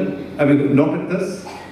യഹൂദ പാരമ്പര്യത്തിൽ കുട്ടികൾ വളർന്നു വരുമ്പോൾ തന്നെ സൺഡേ സ്കൂൾ കഴിഞ്ഞാൽ, അവർ സൺഡേ സ്കൂളില്ല, അവരൊരുമിച്ചിരുന്നിട്ട് മോശയുടെ ന്യായ പ്രമാണത്തിൽ നിന്നോ ഏതെങ്കിലും ഗ്രന്ഥം എടുത്തിട്ട് അവരിങ്ങനെ അന്യോന്യം ഒരു മേശയുടെ അപ്പുറത്തും ഇപ്പുറത്തും ഇരുന്നിട്ട് അവർ ആർഗ്യൂ ചെയ്യും. So they start developing a kind of knowledge. പക്ഷേ അത് കഴിയുമ്പോൾ അവർ embrace ചെയ്യും, that is not, but that they are, making their research, a kind of a chance to think further is given in the synagogue. Mariyam ഈ ചോദ്യം ചോദിക്കുന്നുണ്ട്. സത്യത്തിന് നാം ചില ഭാഗങ്ങൾ ഒന്നുകൂടെ പഠിച്ചാൽ നന്നായിരിക്കുമെന്ന് ഞാൻ വിശ്വസിക്കാറുണ്ട്. 14-ാം അധ്യായം സങ്കീർത്തനം 14-ാം അധ്യായത്തിലെ 1-ാം വാക്യം മുതൽ ഇത് വായിക്കാം. സങ്കീർത്തനങ്ങൾ 14-1 മുതൽ.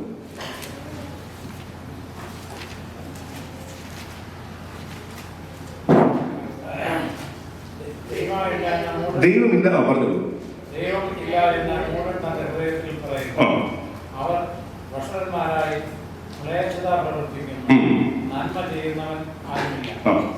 ദൈവത്തെ അന്വേഷിക്കുന്ന ബുദ്ധിമാനുണ്ടോ എന്ന് കാണാൻ യഹോവ സ്വർഗ്ഗത്തിൽ നിന്ന് മനുഷ്യപുത്രന്മാരെ നോക്കുന്നു. ബൈബിൾ സൊസൈറ്റി ഓഫ് ഇന്ത്യ അടിച്ചതായ മലയാളം വേദപുസ്തകത്തിൽ നാം വായിച്ചത്. പക്ഷെങ്കിൽ സുറിയാനി ബഷീത്തയിൽ നിന്ന് മാറി ട്രാൻസ്ലേറ്റ് ചെയ്ത ബൈബിൾ എങ്ങനെ എഴുതിയിരിക്കുന്നത് നോക്കിക്കോണം. 2-ാം വാക്യം, വിവേകത്തോടുകൂടെ ദൈവത്തെ അന്വേഷിക്കുന്ന മനുഷ്യനുണ്ടോ എന്ന് കാണാൻ തക്കവണ്ണം ദൈവം സ്വർഗ്ഗത്തിൽ നിന്ന് ഭൂമിയിലേക്ക് നോക്കി. വിവേകത്തോടുകൂടെ ദൈവത്തെ അന്വേഷിക്കുന്ന മനുഷ്യനുണ്ടോ, ബുദ്ധിയുള്ള മനുഷ്യനുണ്ടോ എന്നല്ല നോക്കിയത്. ദൈവത്തെ വിവേകത്തോടുകൂടെ അന്വേഷിക്കുന്ന മനുഷ്യനുണ്ടോ, അവരാണ് ചോദ്യങ്ങൾ ചോദിക്കുന്നത്. മറിയം വിവേകമുള്ള സ്ത്രീയായത് എങ്ങനെയാണെന്ന് ചോദിച്ചാൽ, ഞാൻ ഇന്നലെ പറഞ്ഞിരുന്നു, ദേവാലയത്തിലായിരുന്നപ്പോൾ ഒരുപാട് ജോലികളുടെ ഇടയിലും അവളുടെ കൂട്ടുകാരികളും കൂട്ടുകാരന്മാരോടും കൂടെ ചേർന്ന് അവൾ നിത്യേന വായിച്ചുകൊണ്ടിരുന്നത് പഞ്ചഗ്രന്ഥം, അതായത് മോശയുടെ ന്യായപ്രമാണവും പ്രവാചകന്മാരുടെ പുസ്തകവും. അതിൽ ഏറ്റവും പ്രധാനപ്പെട്ടത് യെശയ്യാവിന്റെ പ്രവചനമായിരുന്നു. യെശയ്യാവിന്റെ പ്രവചനവും മോശയുടെ പഞ്ചഗ്രന്ഥങ്ങളും ഒരു യഹൂദ പശ്ചാത്തലത്തിൽ വളരുന്ന കുട്ടി കാണാതെ പഠിച്ചിരിക്കണമായിരുന്നു. അത് സ്ത്രീയാണെങ്കിലും പുരുഷനാണെങ്കിലും അവർ വളർന്നു വരുമ്പോൾ അവര് ആ പാരമ്പര്യത്തോട് ചേർന്ന് നിൽക്കുന്നതാണെന്ന് പറയുവാൻ തക്കവണ്ണം ആണ്. അപ്പോൾ മോശയുടെ ന്യായപ്രമാണവും അതേപോലെ തന്നെ യെശയ്യാ പ്രവാചകന്റെ പുസ്തകവും രണ്ട് പ്രവാചകന്മാരായിട്ടാണ് അത്. ഒന്നാം യെശയ്യാ പ്രവാചകൻ, 1 2 അതിനെ ഒന്നിച്ചാണ് നമ്മൾ കാണുന്നത്. ഇവ വായിച്ചുകൊണ്ടിരുന്ന അല്ലെങ്കിൽ വായിക്കുന്ന ഒരാളെ സംബന്ധിച്ചിടത്തോളം മാലാഖ പറയുന്നത് എന്താണെന്ന് കൃത്യമായിട്ട് മനസ്സിലാക്കുവാൻ ആ പുസ്തകത്തിലൂടെ സാധിക്കും. ഇത്രയും പറയാനാണ് ഞാൻ ഈ വന്ന ഇൻട്രൊഡക്ഷൻ മുഴുവൻ പറഞ്ഞു വന്നത്. Meaning that if you are trained by yourself through the real note of what is the mystery of the world through this Bible, and it will unfold you what you need to select. എന്താണ് നമ്മുടെ ജീവിതത്തിൽ ഏത് വഴിയാണ് തിരഞ്ഞെടുക്കേണ്ടത് എന്നുള്ളത് കൃത്യമായി മനസ്സിലാക്കുവാൻ ഈ ഗ്രന്ഥത്തിലൂടെ നമ്മുടെ ജീവിതത്തെ മുമ്പോട്ട് കൊണ്ടുപോകുമ്പോൾ ഓർത്താൽ, അവയെ ഓർക്കുവാനുള്ള മെമ്മറി നമുക്കുണ്ട് എങ്കിൽ, നമ്മുടെ മുമ്പിൽ വരുന്ന ഓരോ ചോദ്യങ്ങളും നമ്മുടെ മുമ്പിൽ വരുന്ന ഓരോ പ്രതിസന്ധികളുടെയും ഉത്തരമായി എന്ത് പറയണമെന്നും ഏത് തിരഞ്ഞെടുപ്പ് നൽകണമെന്നുള്ളതും ഇവിടെ പറഞ്ഞിട്ടുണ്ടാകും. മറിയമിന് ഇതുകൊണ്ടാണ് ഒരു ചോദ്യം മാലാഖയോട് ചോദിക്കേണ്ടി വന്നത്. പഴയ നിയമ ഗ്രന്ഥത്തിൽ ഒരു ചെറിയ സംശയം കിടപ്പുണ്ട്. എന്താണ്? അനേക ആളുകൾ ദൈവത്തിന്റെ വചനം കൊണ്ട് ഗർഭവതികളായിട്ടുണ്ട്. ആരൊക്കെയാണ്? പഴയ നിയമത്തിൽ പല ആളുകളെയും നാം കാണുന്നുണ്ട്. വന്ധ്യയായിരുന്ന പലർക്കും അവർക്ക് പിന്നീട് ദൈവ അനുഗ്രഹം കൊണ്ട് കുഞ്ഞുങ്ങൾ ഉണ്ടായിട്ടുണ്ട്. എന്നാൽ അവിടെയൊക്കെ പുരുഷനും സ്ത്രീയും തമ്മിലുള്ള ഒരു സംയോജനം അതിൽ കാണുന്നുണ്ട്. അതുകൊണ്ട് ആരുടെ പുത്രനാണ് എന്ന് ചോദിച്ചാൽ, പുത്രൻ ആ അപ്പനെ തന്നെ അഥവാ ഹസ്ബൻഡിനെ തന്നെ, പുരുഷനെ തന്നെ കാണിച്ചു കൊടുക്കും. അവർ തമ്മിലുള്ള സംയോജനം. എന്നാൽ ദൈവത്തിന്റെ അനുഗ്രഹത്തിലൂടെയാണ് സമയമായപ്പോൾ ഉദരം അതുവരെയും മച്ചിയായിരുന്നവളെ പലരെയും ദൈവം ഉദരത്തിന് ജീവൻ വെപ്പിച്ചു കൊടുത്തിട്ടുണ്ട്, അഥവാ ഗർഭപാത്രത്തിന് ജീവൻ വെപ്പിച്ചിട്ടുണ്ട്.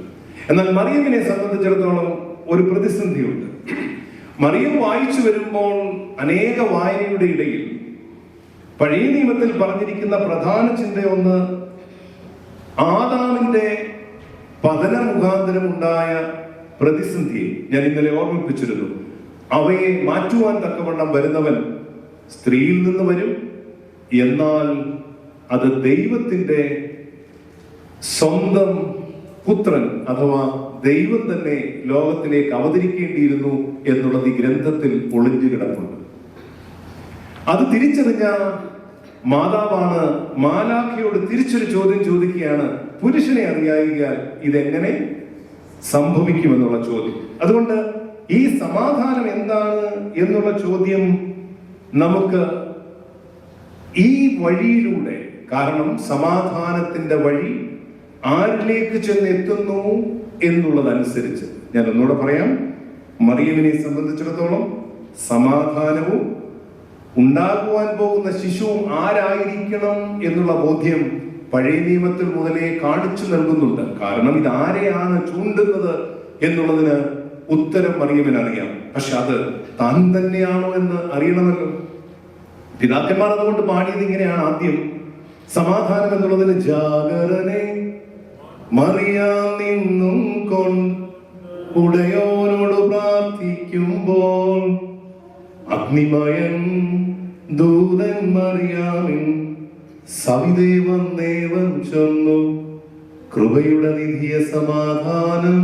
പക്ഷെ ഇനി ആ പാട്ടിന്റെ ബാക്കി പാടിയാൽ,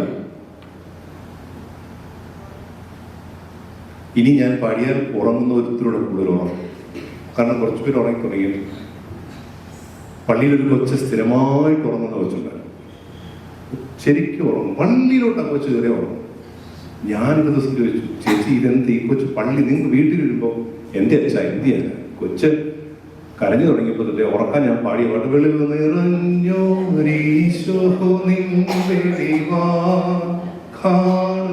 ഇത് കേട്ടാൽ കൊച്ച് ഉറങ്ങിപ്പോ. ചില ആളുകൾ ഇത് കേട്ടാൽ ഇറങ്ങിപ്പോകും. അങ്ങനെയുള്ളവരെ കണ്ടിട്ടുണ്ട്. കാരണം അത്രയും നേരം പള്ളി നിൽക്കും. അത് കഴിയുമ്പോൾ നിങ്ങൾ 2006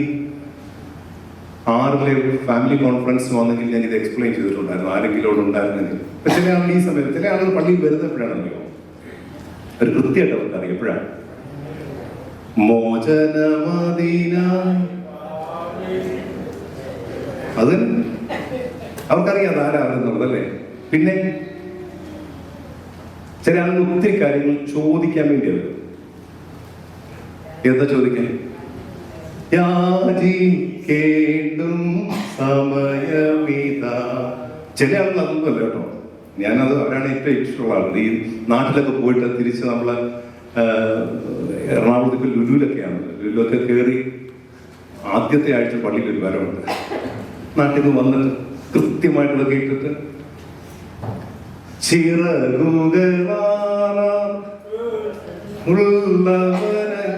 എവിടെയൊക്കെ ഫ്രില്ലൊക്കെ വെച്ച് നമ്മൾ വരുന്ന ആളുകളുണ്ട്.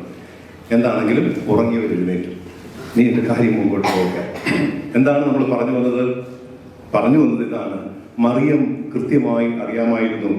സവിതേവം ചെയ്യുന്നു കൃപയുടെ നിധിയ സമാധാനം. അടുത്ത ഭാഗം വായിച്ചാൽ പിതാക്കന്മാർ എന്തിനാണ് ആ സമാധാനം എന്നുള്ളത് പറഞ്ഞിട്ടുണ്ട്. അത് നമുക്ക് അവസാനം പാടാം. പക്ഷേ മറിയം ചോദിച്ച ചോദ്യത്തിന് മാലാഖ ഉത്തരം പറഞ്ഞത് എന്താണ്? അതാണ് ഇനി കേൾക്കുന്നത്. ഇതെങ്ങനെ സംഭവിക്കുമെന്ന് ചോദിച്ചപ്പോൾ എന്താണ് പറഞ്ഞത്? 34 വാക്യം ഒന്നുകൂടെ വായിച്ചോളൂ. ലൂക്കോസിന്റെ സുവിശേഷം 1-ാം അധ്യായം 34-35 മുതലുള്ള വാക്യം വായിച്ചു. മാലാഖ ഉത്തരമായി അവളോട് പറഞ്ഞു, പരിശുദ്ധാത്മാവ് വരും. ഒക്കെ കേട്ടിട്ടുണ്ട്. അപ്പൊ മാലാഖ നമ്മൾ ഇന്നത്തെ ഈ ചില വാക്കുകൾ, മലയാളത്തിന്റെ വാക്കുകൾ കടമെടുത്താൽ പരിശുദ്ധാത്മാവിനും ഒക്കെ ഞാൻ കേട്ടിട്ടുണ്ട്, ഒത്തിരി കേട്ടിട്ടുണ്ട്. അതൊക്കെ നമ്മുടെ പഴയ ആളുകളൊക്കെ മാലാഖ വന്നിട്ട്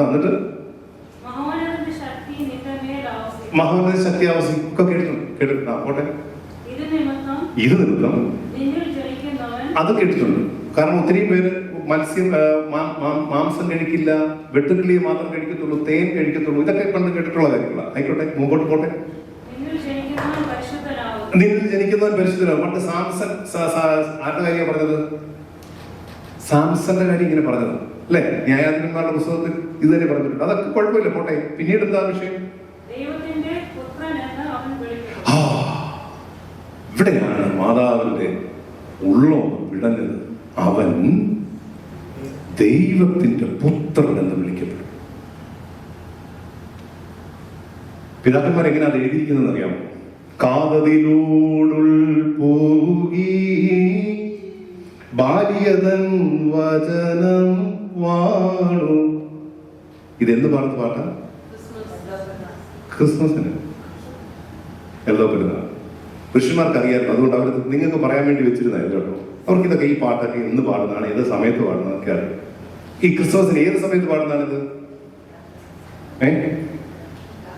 എപ്പോഴോ പാടുന്ന ഇങ്ങനെ കേട്ടിട്ടുണ്ട്. കാതതിലൂടുൾ പൂകി ബാല്യതൻ വചനം വാണു ഉദരത്തി നീ പാലിൽ കായികമായി ജാതം ചെയ്തു ശിശുവോ വൃദ്ധൻ പരമാശ്ചര്യം ഇക്കഥ സംഭവമാക്കിയിട.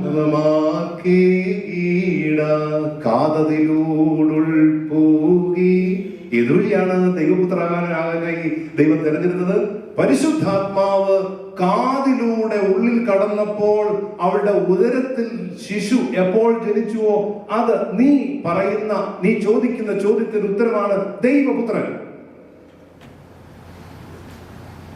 അതുകൊണ്ട് പിതാക്കന്മാർ പറഞ്ഞു, മറിയാം സംശയം കൂടാതെ ദൈവമാതാവെന്നല്ല ഇപ്പോഴും പ്രസംഗിച്ചവരുമായ ഞങ്ങളുടെ പിതാവായമോ സേവ്യറിയോസ് 5-ാം നൂറ്റാണ്ടിലെ പാത്രികീസായിരുന്നു. സംശയമേ ഇല്ല. കാരണം മാലാഖിയ പറഞ്ഞിരിക്കുന്നത് അവൻ ആരാണ്? ദൈവപുത്രൻ. പക്ഷെ പ്രശ്നമുണ്ട്, ഇത് ശരിയാണോ? ഇങ്ങനെ തന്നെ ഞാൻ തന്നെയാണോ ഈ പാർട്ടി? നമുക്ക് ചില ആളുകൾക്ക് ഉണ്ടല്ലോ, ചില ആളുകൾക്ക് ജോലി കിട്ടുമ്പോൾ നിങ്ങളെ മാനേജർ പൊസിഷനിലേക്ക് അപ്പോയിന്റ് ഞാൻ തന്നെയാണോ? എനിക്കതിനുള്ള യോഗ്യതയുണ്ടോ? ചില ആളുകളുണ്ട്, നിങ്ങൾ പുരോഹിതനാകാൻ വിളിക്കപ്പെടാൻ താല്പര്യമുണ്ടോ? ഞാൻ ഇന്ന് രാവിലെ ഒരാളോട് ചോദിച്ചു, കണ്ടിട്ട് അങ്ങനെ എവിടെയോ ഒരു വിളിയുടെ അംശമുണ്ട്, ഒഴിഞ്ഞു മാറി. ഇല്ല, മാറിയിട്ടില്ല, എന്നാലും ഞാൻ പറയുകയാണ്. പക്ഷെ ഇവിടെ മാതാവിന്റെ ഒരു പ്രശ്നമുണ്ട്. ഇത് ശരിക്കും അപ്പുറം ശരിയാണ്, അങ്ങേ സൈഡ് മാലാഖ പറഞ്ഞ കാര്യം ശരിയാണ്. പക്ഷെ ഇങ്ങേ സൈഡായിരിക്കുന്ന ഞാൻ ഇത് തന്നെയാണോ? ഉത്തരം പറയാൻ സമയമെടുത്തു. പെട്ടെന്ന് ഉത്തരം പറയേണ്ട ആവശ്യമില്ല. ഇന്ന് രാവിലെ തിരുവേനി പറഞ്ഞില്ലേ, ഈ വായിനെ എപ്പോഴും പൊളിച്ചിരിക്കേണ്ട ആവശ്യമില്ല. നമ്മൾ ചില ആളോട് ചോദിക്കുന്നതിന് മുമ്പ് ഉത്തരം പറയുന്ന ആൾ ഉരുളയ്ക്ക് ഉപ്പേരി എന്നുള്ളത് അത്രയും ആവശ്യമൊന്നുമില്ല. ഒന്ന് ചിന്തിക്കുവാൻ. പക്ഷെ ചിന്തിക്കണമെങ്കിൽ ഒരു ആവശ്യമുണ്ട്, ഈ സാധനം ഉണ്ടാവണം, ഇതിനകത്തൂടെ ഒന്ന് ചിന്തിക്കണം. വിശുദ്ധ ഗ്രന്ഥം എന്നുള്ളത് ദൈവം നമുക്ക് നൽകിയിരിക്കുന്നത് അതിൽ പരിശുദ്ധാത്മാവിനാൽ തുടർന്നും ജീവിക്കാനായിട്ടാണ്. ഇതൊക്കെ മനസ്സിലാക്കാൻ ഇത്തിരി പാടായിരിക്കും. വേദപുസ്തകം വായിക്കുവാനുള്ളതല്ല. എന്റെ ഭാഷയിൽ പറഞ്ഞാൽ, ഇംഗ്ലീഷിൽ പറയുന്ന ഒരു സ്റ്റേറ്റ്മെന്റിനോട് ഞാൻ യോജിക്കുന്നില്ല. Bible study, I don't agree with it. Bible is to live and to experience what the Holy Spirit tells us to live continually. So therefore we must be able to take up this Bible and to see that God speaks to us every day. Because Bible will help you to experience God's power in you so that it continues, and that means you become a Bible. Rather than reading this book, God helps you to continually, go further with Bible. Mariyam ചെയ്തതാണ്. മറിയം എന്ത് ചെയ്തു? ഇതിനകത്തോടൊന്ന് യാത്ര ചെയ്തു. ഇനിയുള്ള സമയം 15 minute ഉള്ളത് കൊണ്ട് ഞാൻ ക്വിക്കായിട്ട്, അതല്ലെങ്കിൽ ഇലാബറേറ്റ് ചെയ്ത് പറയാമായിരുന്നു. ക്വിക്കായിട്ട് 2 കാര്യങ്ങളാണ് ഇവിടെ പ്രശ്നം. മറിയം ഈ സമാധാനം എന്താണെന്ന് അറിയാം. രണ്ടാമത്, ഈ ശിശു ആരാണെന്ന് പറയും. ദൈവപുത്രൻ എന്ന് പറയുമ്പോൾ അത് ഞാൻ തന്നെയാണോ അതിനുവേണ്ടി നിയോഗിക്കപ്പെട്ടതെന്നും അറിയണം. എങ്കിൽ മാത്രമേ മറിയമിന് തന്നെ ഡിഫൈൻ ചെയ്തത് എന്താണെന്ന് ഫൈനലൈസ് ചെയ്യാൻ സാധിക്കുകയുള്ളൂ. സങ്കീർത്തനങ്ങൾ, ഇനി പെട്ടെന്ന് നിങ്ങൾ എടുത്തോളൂ. സങ്കീർത്തനങ്ങൾ 119 165 വാക്യം. സാംസ് 119 verse 165. അവിടെ എന്താ പറയുന്നത്?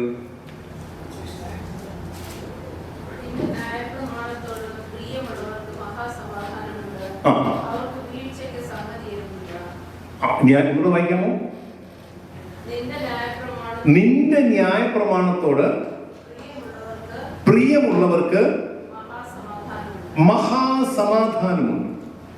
നോക്കിക്കോണേ, ആർക്കാണ് സമാധാനം? നമ്മൾ പറയുന്നില്ല ചില ഈ ഒരു സമാധാനം എന്താ ചെയ്യാൻ?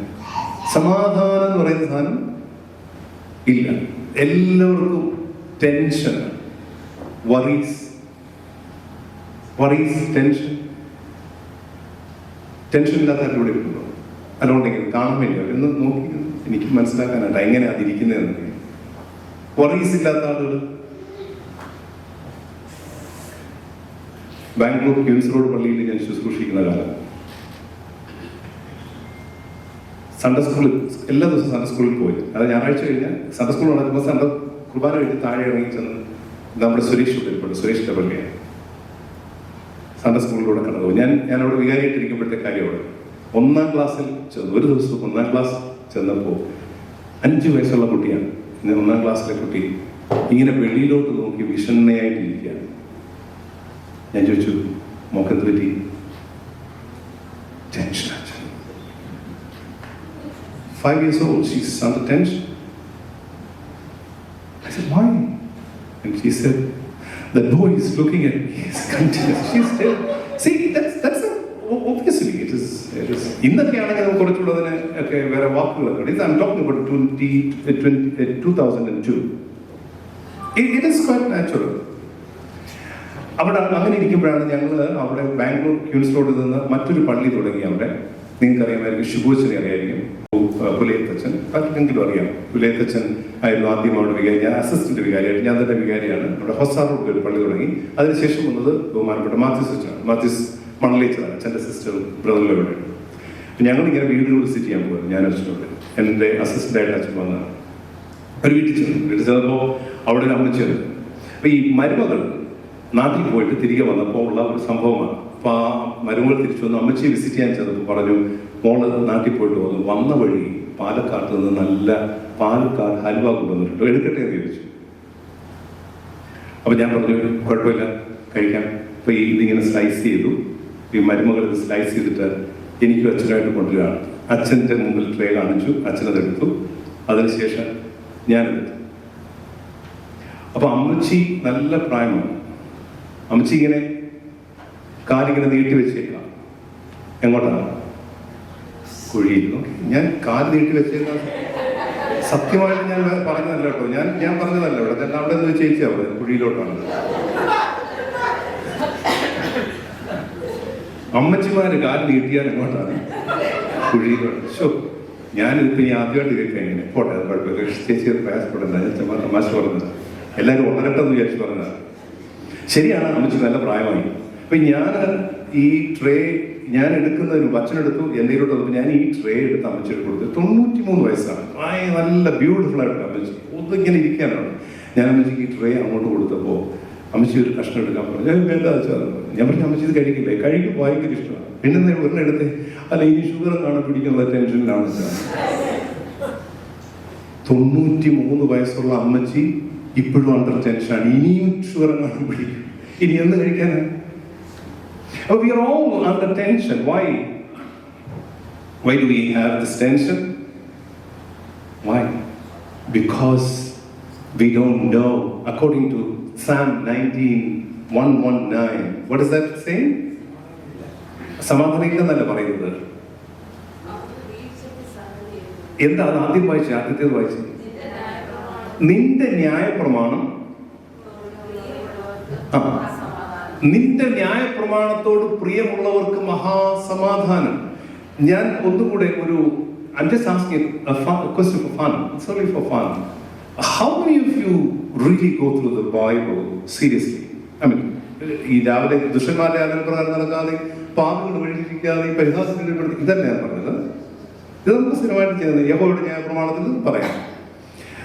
See, one of the major problems that we face today is that we ignore this Bible, or we venerate this Bible. തുടരേ, അയ്യോ അങ്ങോട്ട് പോയി തുടരരുത്. അപ്പൊ ഈ ഒരു ചിന്ത കൊണ്ട് നമുക്ക് ഇതിനുള്ളിൽ എന്താണെന്ന് അറിയില്ല. നിന്റെ വചനം എന്റെ കാലുകൾക്ക് വിളക്ക്. പിന്നെ ഇതൊക്കെ നമ്മൾ പറയും. ബട്ട് നമുക്ക് ടെൻഷൻ വരുമ്പോ, വറീസ് വരുമ്പോ ഇതിനകത്തോട്ട് ഓടാൻ നമുക്ക് പാടാണ്. അഥവാ നമ്മൾ ഓടിയാലും നമ്മൾ ആദ്യം വെക്കുന്ന വാക്കുണ്ട്. അയ്യോ, തുറന്നു നോക്കിയാൽ ഉടനെ കിട്ടുന്നതാണ് നമുക്ക്. നമ്മളൊരു ഓടിച്ചു നോക്കിയപ്പം എന്താ കണ്ടത്? യൂദ കെട്ടി തൂങ്ങിയാണെന്ന് ചത്തു. കഷ്ടം. വിചാരിച്ചു അതല്ലാന്ന് വിചാരിച്ചിട്ട് അടുത്ത് തുടങ്ങും. നീയും അങ്ങനെ തന്നെ ചെയ്യുക. അപ്പൊ ഇങ്ങനെയുള്ളത്. അതുകൊണ്ട് ഇതൊന്നും പോയി തുറന്നു നോക്കരുത്. നമുക്ക് ഈ കുറുക്കു വഴിയിലൂടെ ഇതൊന്നും കിട്ടുന്നതല്ല. യേശു കണ്ടത് വാർത്തു എന്നുള്ളതാണ്. ഈ സൺഡേ സ്കൂളിൽ ചോദിച്ചപ്പോ ഡാഷ് വാർത്തു എന്നായിരുന്നു. യേശു പൂരിപ്പിക്കാൻ വേണ്ടിയാണ്. ബ്രാക്കറ്റിൽ എഴുതിയിട്ടുണ്ട് കിണ്ടി കിണ്ണം കണ്ണു നിന്നു. നമുക്കറിയില്ല. കാരണം ഒരു കൊച്ചെഴുതി യേശു കിണ്ടി വാർത്തു. കാരണം എന്താണെന്ന് വെച്ചാൽ അറിയില്ല, വായിച്ചിട്ടില്ല, നമ്മളിത് പഠിച്ചിട്ടില്ല. ഇനി അത് സീനിയേഴ്സ് ആണെന്നുണ്ടെങ്കിൽ ഞാനൊരു വനിതാ സമാജത്തിൽ ഓറൽ ക്വസ്റ്റ്യൻസ് ചോദിക്കാം. ഓറൽ ക്വസ്റ്റ്യൻ ചോദിച്ചപ്പോഴേ ഞാൻ ചോദിച്ചു അർത്ഥം പറയുക. സ്തൗമൻ കാലസ് ഒരു ചേച്ചി ചാടിയിട്ട് അച്ഛാ അത് വളരെ സിമ്പിൾ. അതിന്റെ അർത്ഥം കുറിയലായിസം എന്നാണ്. സ്തൗമൻ കാലസ് കുറിയലായിസം. ഞാൻ പറഞ്ഞു വരുന്നത് ഇതിനകത്ത് സാധനം എന്താണെന്ന് ചോദിക്കും. ഇതിനകത്ത് എഴുതിയിട്ടുണ്ടോ? ഉടനെ പലതും എഴുതിയിട്ടുണ്ട്. ഈ ആർക്കാണ് സമാധാനം എന്നുള്ളതിനെ പറ്റിയാണ് നമ്മൾ പഠിച്ചു വരുന്നത്. If you want to have peace, you must know എന്താ അറിയേണ്ടത്? ന്യായപ്രമാണം. മറിയത്തിന് അത് അറിയാമായിരുന്നു. പ്രോട്ടോ എവങ്കേലിയോൻ ജെയിംസ് വായിച്ചു നോക്കിയാൽ എന്തായിരുന്നു, എങ്ങനെയാണ് മറിയം വേദപുസ്തകം വായിച്ചുകൊണ്ടിരുന്നത് എന്നുള്ളത് അവിടെ പറയുന്നുണ്ട്. നിരന്തരമായി വായിച്ചുകൊണ്ടിരുന്നതിനെ പറ്റി. അപ്പൊ സമാധാനം എവിടെയാണ് കിട്ടുന്നതെന്ന് മറിയം ഉള്ളിൽ സംഗ്രഹിച്ചപ്പോൾ രണ്ടാമത്തെ ചോദ്യം ഇതാരായിരിക്കണം എന്നുള്ളതാണ്. അതിന് അവൾ പഠിച്ച യെശയ്യാ പ്രവാചകന്റെ പുസ്തകം തന്നെയായിരുന്നു പ്രാധാന്യം. എന്താണ് യെശയ്യാ പ്രവാചകന്റെ പുസ്തകം? നമുക്ക് 4 ഭാഗം വായിക്കേണ്ടിയിരിക്കുന്നു. യെശയ്യാ 7:14. 7:14. യെശയ്യാ പ്രവാചകന്റെ പുസ്തകം 7:14. അതുകൊണ്ട് കർത്താവ് തന്നെ നിങ്ങൾക്ക് ഒരു അടയാളം തരും. കന്യക ഗർഭിണിയായ ഒരു മകനെ പ്രസവിക്കും. കന്യക ഗർഭിണിയായി ഒരു മകനെ പ്രസവിക്കും. അപ്പൊ അവള് കന്യകയാണ്. ഒന്നാമത്തെ ടിക്കായി. എന്താണ് അവൾ അന്വേഷിക്കുന്നത്? മറിയത്തിന്റെ പ്രശ്നം എന്താണ്? എന്തോ മറിയത്തിനൊരു കാര്യം പറയണം. എന്ത്? ദൈവസന്നിധിയിൽ ഒരു ദൂതം വന്നിട്ടുണ്ട്, കുറെ കാര്യങ്ങൾ പറഞ്ഞു, അതിന് ഉത്തരം പറയണം. ഉത്തരം പറയാനുള്ള ചോദ്യം ചോദിച്ചു കിടക്കുമ്പോ അതിന്റെ ബാക്കി അന്വേഷിക്കുകയാണ്. എവിടെ? കന്യക ഗർഭിണിയാകും. വായിക്കുമ്പോൾ ശ്രദ്ധിച്ചു വായിക്കും. പണ്ട് ഈ ഭാഗം പഴയ നിയമ ഭാഗം വായിക്കുന്നതാണ്. എന്താണെന്നറിയാമോ? നമ്മുടെ എൽദോ പെരുന്നാളിൽ വായിക്കുന്നതാണ്. കന്യക ഗർഭിണിയായ ഒരു പുത്രനെ പ്രസവിച്ചു എന്ന് ഒരിക്കൽ ഒരു ശുശ്രൂഷണം വായിച്ചു. അത് ആ ഹൈഫൻ ഇല്ലാത്തതുകൊണ്ട് കന്യക ഗർഭിണിയായി കോമ പുത്രനെ പ്രസവിക്കും. പക്ഷെ അദ്ദേഹം ഈ കോമ കണ്ടില്ല. അപ്പൊ എങ്ങനെയായത്? കന്യക ഗർഭിണിയായ പുത്രനെ പ്രസവിക്കും. അങ്ങനെയല്ല വായിക്കുന്നത്. കന്യക വായിച്ചു കൊടുക്കും. ഒന്നുകൂടെ വായിച്ചു.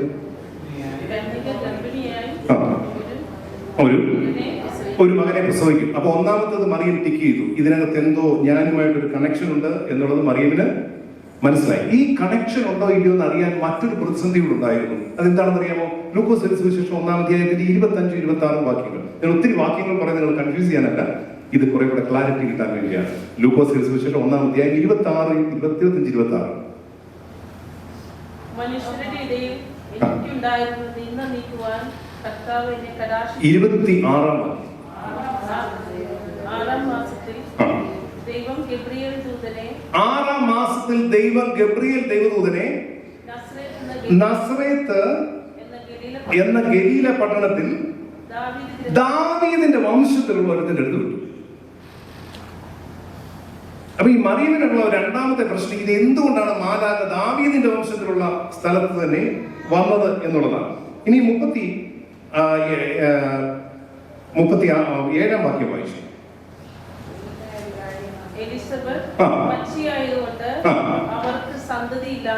രണ്ടാമത്തെ ഒരു കാര്യം എന്ന് പറഞ്ഞാൽ ഈ മാലാഖ ഒരു കാര്യം കൂടെ പറഞ്ഞു. എലിസബത്ത് എന്ന് പറയുന്ന ആളിന് ഒരു കൊച്ചുണ്ടായിട്ടുണ്ട്. ഇതേ സമയത്ത് തന്നെ അവളും മച്ചിയായിരുന്നു.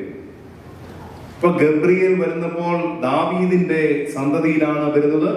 മറിയം ദാവീദിന്റെ, നമ്മൾ ഇന്നലെ പഠിച്ചിരുന്നു, യൂയാക്കീം മറിയം ദമ്പതികൾ, ഹന്ന ദമ്പതികൾ ദാവീദിന്റെ വംശത്തിൽ നിന്ന് വരുന്നവരാണ്.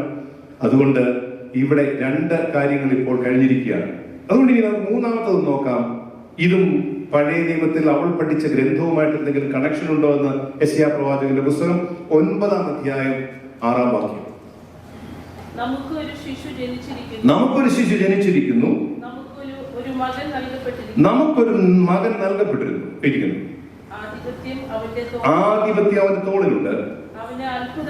അവൻ അത്ഭുത മന്ത്രി, വീരനാം ദൈവം, നിത്യപിതാവ്, സമാധാന പ്രഭു എന്ന് പേർ വിളിക്കും. ആദ്യം മാലാഖ പറഞ്ഞ കാര്യങ്ങളൊക്കെ ഇങ്ങനെ ഒത്തുവരികയാണ്. സമാധാനം. രണ്ടാമത് വരുന്നത് ദൈവം പുത്രനായി തീരുന്നു. അപ്പൊ ആ ദൈവത്തിന്റെ തന്നെ പുത്രനാണെന്നുള്ളത് വരുന്നു. യെശയ്യാ പ്രവാചകന്റെ പുസ്തകം 11-ാം അധ്യായം 1 മുതൽ 9 വരെയുള്ള വാക്യം കുറച്ച് വായിച്ചാൽ മതി. Isaiah chapter 11 verse 1-9. എന്നാൽ ഇശ്ശായിയുടെ കുറ്റിയിൽ നിന്ന് ഒരു മുള പൊട്ടി പുറപ്പെടും. ഇശ്ശായിയുടെ കുറ്റിയിൽ നിന്ന് ഒരു മുള പൊട്ടി പുറപ്പെടും. ആരാ ഇശ്ശായി? ദാവീദിന്റെ അപ്പച്ചന്റെ പേരാണ് ഇശ്ശായി. ഇപ്പൊ ദാവീദിന്റെ വംശത്തിൽ നിന്ന് തന്നെ ഒരു കുറ്റി മുള പൊട്ടി. വായിച്ചുള്ളത് ബാക്കി. അവന്റെ വേരുകളിൽ നിന്നുള്ള ഒരു കൊമ്പ് ഫലം കായ്ക്കും. അവന്റെ മേൽ യഹോവയുടെ ആത്മാവ് ആവസിക്കും. അവന്റെ മേൽ യഹോവയുടെ ആത്മാവ് ആവസിക്കും. അപ്പോൾ ആത്മാവ്, ദൈവത്തിന്റെ ആത്മാവിൽ ഒരു പുത്രൻ ജനിക്കുമെന്നുള്ളതിന് അവിടെയും പ്രശ്നമില്ല. പക്ഷെങ്കിൽ സമാധാനത്തിന്റെ കാര്യം പറഞ്ഞ് നമ്മൾ അവസാനിപ്പിച്ചു. ഇനി അവസാനം മേരിയുടെ മനസ്സിൽ ഒറ്റ പ്രശ്നങ്ങളുണ്ടായിരുന്നു. പുരുഷനെ അറിയാതിരിക്കാൻ ഇതെങ്ങനെ സംഭവിക്കും? ഞാൻ കന്യകയാണെന്നുള്ളതും ശരിയാണ്, പക്ഷെ കന്യകയ്ക്ക് പ്രസവിക്കാൻ പറ്റുമോ? അതൊരു വലിയ പ്രശ്നമാണ്. കന്യകയ്ക്ക് പ്രസവിക്കാൻ പറ്റുമോ? ഉൽപ്പത്തി പുസ്തകം 22:13. അപ്പോഴാണ് ഈ മോശയുടെ ഗ്രന്ഥത്തിലേക്ക് മറിയം കണ്ണുകൾ ഓടിക്കുന്നത്. ഉൽപ്പത്തി പുസ്തകം 22:13. അബ്രഹാം തല പൊക്കി നോക്കി. ഒരാട്ടിൻ കൊട്ടത്തെ കണ്ടു.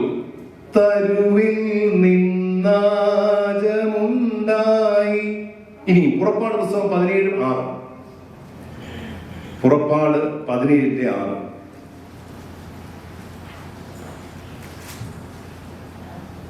ഇല്ലേ? പുറപ്പാട് 17:6. ഞാൻ ഹോറേബിൽ നിന്റെ മുമ്പാകെ തീക്കൽപ്പാറ, മുകളിൽ പറയുന്നത് തീക്കൽപ്പാറ, അതുപോലെ ചുട്ടുപഴുത്ത് കിടക്കുന്ന പാറയിൽ നിന്ന് നീ പാറയടിക്കണം, ഉടനെ ജനത്തിന് കുടിപ്പാൻ അവിടെ നിന്ന് വെള്ളം ലഭിക്കും. അപ്പോൾ ഒന്ന് പറഞ്ഞത് എന്താണ്? അവിടെ ആട്ടുകൊറ്റനില്ലായിരുന്നു. അബ്രഹാമും മകൻ ഇസഹാക്കും ബലിക്കായി പോകുമ്പോൾ there was no lamb shown there. But all of a sudden when God said that ബാലന്റെ മേൽ കൈവെക്കരുത്, നീ തിരിഞ്ഞു നോക്കുവാൻ പറഞ്ഞപ്പോൾ അവിടെ നിന്ന് മരത്തിൽ ഇങ്ങനെ കിടക്കുന്ന ഒരാട്. ഇസ്രായേലിന് ഭയങ്കരമായിട്ട് പിറുപിറുത്തുകൊണ്ടേയിരുന്നു. എത്രയെല്ലാം കിട്ടിയിട്ടും നമ്മൾ ആ പിറുപിറുപ്പ് മാറിക്കൊണ്ടേയിരുന്നില്ല. അവർ നമ്മൾ ഈ നമ്മുടെ പ്രവാസ കമ്മ്യൂണിറ്റിക്ക് ചില ഇസ്രായേലിയരുടെ ചില രീതിയൊക്കെയുണ്ട്. നമ്മളെ പറഞ്ഞില്ലേ, കേരളത്തിൽ നിന്ന് എല്ലാം വിട്ടിട്ട് ഇവിടെ വന്ന് എല്ലാം നല്ല സ്ഥലത്തേക്ക് വന്നത്. പക്ഷെ എന്നാലും നമ്മൾ ഇടയ്ക്കിടയ്ക്ക് ഇങ്ങനെ പിറുപിറുക്കും. ഇത് പണ്ട് ഇസ്രായേലുകാരുടെ കിട്ടുന്നില്ല. പക്ഷെ എന്നാൽ യഹോവയായ ദൈവം മോശയോട് പറഞ്ഞു, ദൈവമേ എന്നെ കൊണ്ട് വയ്യ ഇവരെ ഇനി നയിക്കാൻ. ഞാൻ അവർക്ക് കൊടുക്കാനുള്ളതെല്ലാം കൊടുത്തു, മന്ന കൊടുത്തു, ഭക്ഷണം കൊടുക്കാനുള്ളത് കൊടുത്തു. പക്ഷെ ഇപ്പോഴേ അവർക്ക് വെള്ളമില്ല. തീക്കൽപ്പാറ ഇങ്ങനെ തീ ചുട്ടുകൊള്ളുകയാണ്. നീ ഭയപ്പെടണം, നിന്റെ വടിയെടുത്ത് പാറമേൽ അടിക്കാൻ പറഞ്ഞു. ചുട്ടുകൊള്ളുന്ന പാറമയിൽ നിന്ന് എങ്ങനെ വെള്ളം വരും? പുറപ്പാട് പുസ്തകം 3-ാം അധ്യായത്തിന്റെ 2 മുതൽ 5 വരെയുള്ള വാക്യങ്ങളൊക്കെ. പുറപ്പാട് 3-ാം അധ്യായം 2 മുതൽ 5 വരെ. അവിടെ യഹോവയുടെ ദൂതൻ ഒരു മുൾപടർപ്പിൽ നടുവിൽ നിന്ന് അഗ്നിജ്വാലയിൽ അവൻ പ്രത്യക്ഷപ്പെടുകയാണ്. അഗ്നി ഇങ്ങനെ എരിഞ്ഞുകൊണ്ടിരിക്കുന്നു, പക്ഷേ ആ മുൾപടർപ്പ് വെന്തു പോകുന്നില്ല.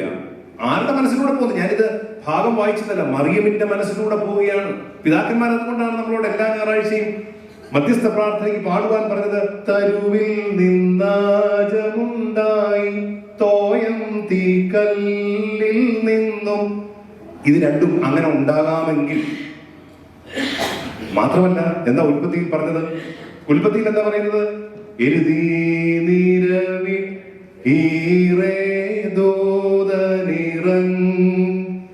ഈറേദോദനിറങ്ങിച്ചെന്ന് ഹിതമോടു മറിയ ഗൃഹമതിൽ നസറേത്തിൽ ചൊല്ലിയത് നിന്നോടു കൂടെ കർത്താവേ മന്നിനം.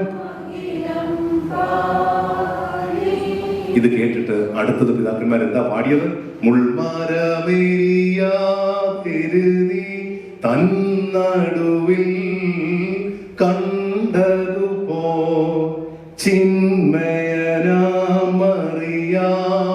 വസിച്ചു ശരീരം പൂണ്ടു. പിന്നെയാണ് പിതാക്കന്മാർ അത് വ്യാഖ്യാനിക്കുന്നത്. എന്താ വ്യാഖ്യാനിച്ചത്? അതിനാൽ ഭംഗവു ആ കന്യ വ്രതമുദ്രയ്ക്കുണ്ട ഇല്ല. പിതാക്കന്മാർ വ്യാഖ്യാനിച്ചു. അന്ന് മറിയം എന്താണോ ചിന്തിച്ചത് അത് പിതാക്കന്മാർ വ്യാഖ്യാനിക്കുകയാണ്. യെശയ്യാവ് പറഞ്ഞ കന്യക ഗർഭം ധരിച്ചൊരു പുത്രനെ പ്രസവിക്കുമെന്ന് പറഞ്ഞത് സാധ്യമാണ്. മോശങ്ങളുടെ മുൾപടർപ്പിൽ അത് ആ മുൾപടർപ്പ് എരിയുന്നില്ല എങ്കിൽ അതുവരെ ഇല്ലാതിരുന്ന ഒരു അജത്തെ, ഒരു ആടിനെ കാണുവാൻ സാധിച്ചുവെങ്കിൽ, തീക്കൽ പാറയിൽ നിന്ന് വെള്ളം വരുവാൻ സാധിക്കുമെങ്കിൽ ഒരു കന്യകയ്ക്ക് പ്രസവിക്കുവാൻ സാധിക്കും. പുതിയ നിയമത്തിൽ നിന്നാണ് പിന്നീട് മത്സ്യത്തിന്റെയും എസ്തേറയുടെയും കഥ പറയുന്നത്. അവിടേക്ക് നാം പോകുന്നില്ല. അതുകൊണ്ട് തന്നെ ഈ സമാധാനം എന്താണെന്ന് അതിന്റെ ബാക്കി ഭാഗത്ത്, നമ്മൾ ആദ്യം പാടിയ ഗീതത്തിന്റെ ആദ്യ ഭാഗം അവസാന ഭാഗത്ത് പിതാക്കന്മാര് വ്യാഖ്യാനിച്ചത് ഇങ്ങനെയാണ്: കൃപയുടെ നിധിയെ സമാധാനം, ഭൂപാലയമ സമാധാനം, ദരിദ്രത നീക്കപ്പെട്ടവളെ ധനി നിന്നുദരെ പാർക്കുന്നു, ജാതികളുടെ പശി മാറ്റിയിടാൻ. ഇപ്പൊ എന്താ പറഞ്ഞു വരുന്നത്? മാതാവ് തന്റെ ചിന്തയിലേക്ക് കടന്നപ്പോൾ, വചനത്തിലൂടെ കടന്നപ്പോൾ അവൾക്ക് മനസ്സിലായ ഒരു കാര്യമുണ്ട്. എന്നെ എന്താക്കി മാറ്റിയിരിക്കുന്നു? ഉൽപ്പത്തി പുസ്തകത്തിൽ നിങ്ങളുടെ പ്രയാസത്തെ, സ്ത്രീ മുഖാന്തരം വന്ന പ്രതിസന്ധിയെ മാറ്റുവാൻ ഒരാളിനെ വിടുമെന്ന് പറഞ്ഞ, അഥവാ ദൈവത്തിന്റെ പുത്രൻ നടുക്കുന്ന, ഏദൻ തോട്ടത്തിന്റെ നടുക്കുന്ന ജീവന്റെ വൃക്ഷത്തെ ഇതാ ദൈവപുത്രനെ എന്നിലേക്ക് നൽകുന്നു. അത് ഞാൻ തന്നെയാണ്. ഞാൻ ദൈവമാതാവ് ആയിത്തീരുകയാണ്. തിയോടോക്കോസ്, ഞാൻ ദൈവമാതാവ് ആയിത്തീരുകയാണ്. അപ്പൊ ഇത്രയും അങ്ങോട്ട് മാതാവ് ലോകത്തിൽ ഏറ്റവും പ്രധാനിയായപ്പോൾ മാതാവ് തന്നെ പറ്റി തന്നെ അങ്ങ് ഡിഫൈൻ ചെയ്തു. എന്താ ഡിഫൈൻ ചെയ്തത്? ഞാൻ കർത്താവിന്റെ ദാസി. ഞാൻ ഇനി 3 മിനിറ്റോടെ എടുത്ത് കൺക്ലൂഡ് ചെയ്യാം. 35 കർത്താവിന്റെ ദാസിയായി മാറുവാൻ മാതാവ് തീരുമാനിച്ചപ്പോൾ, ദാസ്യം എന്നുള്ളത് ഇന്നത്തെ തിയോളജിയുടെ ഭാഷയിൽ ഞങ്ങൾ സാറിന് പറയാവുന്നത് ഒരു വാക്കുണ്ട്. The servanthood of Mary was not a submissive mind, rather it was a political mind എന്ന് പറയും. പൊളിറ്റിക്കൽ എന്ന് പറഞ്ഞ വാക്ക് തെറ്റായിട്ട് വ്യാഖ്യാനിക്കും. നിങ്ങൾ ഇവിടെ ഇപ്പോൾ ഇലക്ഷൻ വരികയായതുകൊണ്ട് ആ പൊളിറ്റിക്സിനെ പറ്റിയാണ് പറയുന്നത്. ട്രംപാണോ കമലയാണോ എന്നുള്ള ചോദ്യമല്ല. പൊളിറ്റിക്സ് എന്ന് പറഞ്ഞാൽ നമ്മുടെ ജീവിതത്തെ നിത്യമായി മറ്റുള്ളവരുമായി ഇടപെടുത്തുന്ന സംവിധാനത്തിനാണ് രാഷ്ട്രീയം എന്ന വാക്ക് ഇവിടെ ഉപയോഗിക്കുന്നത്. തന്റെ ജീവിതത്തെ മറ്റുള്ളവർക്ക് വേണ്ടി വിഭജിക്കുവാൻ പോകുന്ന, മറ്റുള്ളവരുടെ സുഖത്തിന് വേണ്ടി, മറ്റുള്ളവരുടെ നന്മയ്ക്ക് വേണ്ടി, നഷ്ടപ്പെട്ടവരെ വീണ്ടെടുക്കുവാൻ വേണ്ടി ദൈവം ഭൂമിയിലേക്ക് ഇറങ്ങുമ്പോൾ അവരുടെ കൂടെ ആ പദ്ധതിയുടെ ഭാഗമാകുവാനുള്ള ദാസ്യത്തെ പറ്റിയാണ് ഇവിടെ പറയുന്നത്. I become a servant to serve you. Later Jesus said, I came not to be served but to serve. So to listen to that, probably Mother Mary would have understood internally that she also should do the same, that I should be a servant, not to be served, but to serve the whole humanity. Why? Because God is coming down and she is going to be the mother of God. ദൈവത്തിന്റെ മാതാവായി തീരുകയാണ്. So when God becomes our part of life, we become servant. Why? Because we don't work by ourselves. The servant would never work by herself or himself, but servant would do everything that the master tells him or her. So the driving seat is there, but driver is gone. But you are there to drive. How is it possible? Because God tells you that you drive the way that you want to go. And the only one place of driving with 2 people are the spiritual journey, where God is in the driving seat and we are also sitting in the driving seat. But the difference is God tells us where to go and you drive where you want to go. Because you drive where God wants to go. കാരണം നമുക്ക് ദാസിയായാൽ മാത്രമേ അത് സാധിക്കുകയുള്ളൂ. അനുഗ്രഹിക്കപ്പെട്ടവരെ, നമ്മുടെ ഒക്കെ ജീവിതത്തിൽ ഓരോ ദിവസവും പ്രതിസന്ധികളുടെ ലോകത്താണ് നാം ജീവിക്കുന്നത് എന്നുള്ളത് ഞാൻ എത്ര മാറ്റി പറഞ്ഞാലും സമ്മതിക്കുവാൻ സാധിക്കുകയില്ല. പക്ഷേ അതിനുള്ള ഉത്തരം നാം കണ്ടെത്തുന്നത് ഈ ലോകത്തിന്റെ രീതിയിൽ തന്നെയാണ്. നമുക്കിതിന്റെ ഉത്തരം കണ്ടെത്തുവാൻ നമ്മെ തന്നെ സമർപ്പിതമായി ദൈവസന്നിധിയിലേക്ക് സമർപ്പിച്ചാൽ ഒരു പക്ഷേ സാധിക്കും. എങ്ങനെ? പൂർണ്ണമായി ദൈവം ഡ്രൈവ് ചെയ്യും എന്നുണ്ടെങ്കിൽ 2001 നവംബർ മാസം 4-ാം തീയതി അന്ന് ബാഹ്യ രുദ്രാസനത്തിന്റെ മുള്ളുണ്ട് പള്ളിയിൽ ഞാൻ ശുശ്രൂഷിക്കുകയാണ്. ഞാൻ ഇന്നലെ അത് പറഞ്ഞു, ബോംബെ മുള്ളുണ്ട് ദേവാലയത്തിൽ. ആ ദിവസം ഓർത്തിരിക്കുവാൻ കാരണം 29 വർഷമായി നമുക്ക് സ്വന്തമായി പള്ളി ഇല്ലാതിരുന്നപ്പോൾ അവിടെ നമുക്കൊരു പള്ളി വെക്കുവാൻ ദൈവം അനുവദിച്ച് ബലഹീന എന്നെ അവിടെ ശുശ്രൂഷയിലിരിക്കുമ്പോഴാണ് അതിനുവേണ്ടി സഹായിക്കുന്നത്. അന്ന് 24-ാം തീയതി ഒരു ഞായറാഴ്ചയാണ്, നവംബർ 24. നമ്മളൊരു സ്ഥലം വാങ്ങി, വലിയ കഷ്ടതകളിലൂടെ പോയപ്പോൾ സ്ഥലം വാങ്ങിയിട്ട് അതിൻ്റെ ഒരു ഗ്രൗണ്ട് ഫ്ലോർ, ഒരു സ്കൂൾ ഉണ്ടാക്കാനായിട്ടാണ്. ഫസ്റ്റ് ഫ്ലോറിൽ പള്ളി. ഞാൻ അവിടെയാണ് ഇപ്പോൾ പോയി കുർബാന ചൊല്ലിയിട്ട് വന്നത്. ഇന്നലെ ഞാനത് പറഞ്ഞിരുന്നു. ഫസ്റ്റ് ഫ്ലോറിലാണ് പള്ളി. താഴെ പാർക്കിങ്ങിന് വേണ്ടി ഉണ്ടാക്കിയ സ്ഥലം നമ്മൾ ടെമ്പററി ആയിട്ട് പള്ളി ഉണ്ടാകുന്നവരെ അവിടെ പള്ളി ആയിട്ട് കൺവേർട്ട് ചെയ്യും. ആ കുർബാന നടക്കുന്ന ദിവസം, തലേ ദിവസം പെരുമ്പാവൂരിൽ നിന്നുള്ളൊരു ഫാമിലി, ഞാൻ അവരുടെ കൂടെ ഈ പ്രാവശ്യം പോയി താമസിച്ചാൽ ഈ സ്റ്റോറി വീണ്ടും അവരുമായിട്ട് സംവാദം ചെയ്തു. എനിക്കത് കേൾക്കുമ്പോഴെൻ്റെ ഓരോ രോമകൂപങ്ങൾ എപ്പോഴും എഴുന്നേൽക്കും. പട്ടം കിട്ടിയിട്ട് 2 വർഷം മാത്രം, 2 വർഷമായിട്ടാണ്, തിരിച്ചായിട്ടില്ല. പള്ളിയുടെ പണി ഒരു വശത്ത് നടക്കുന്നു. അപ്പോൾ ഫുൾ ടൈം അവിടെയാണ്.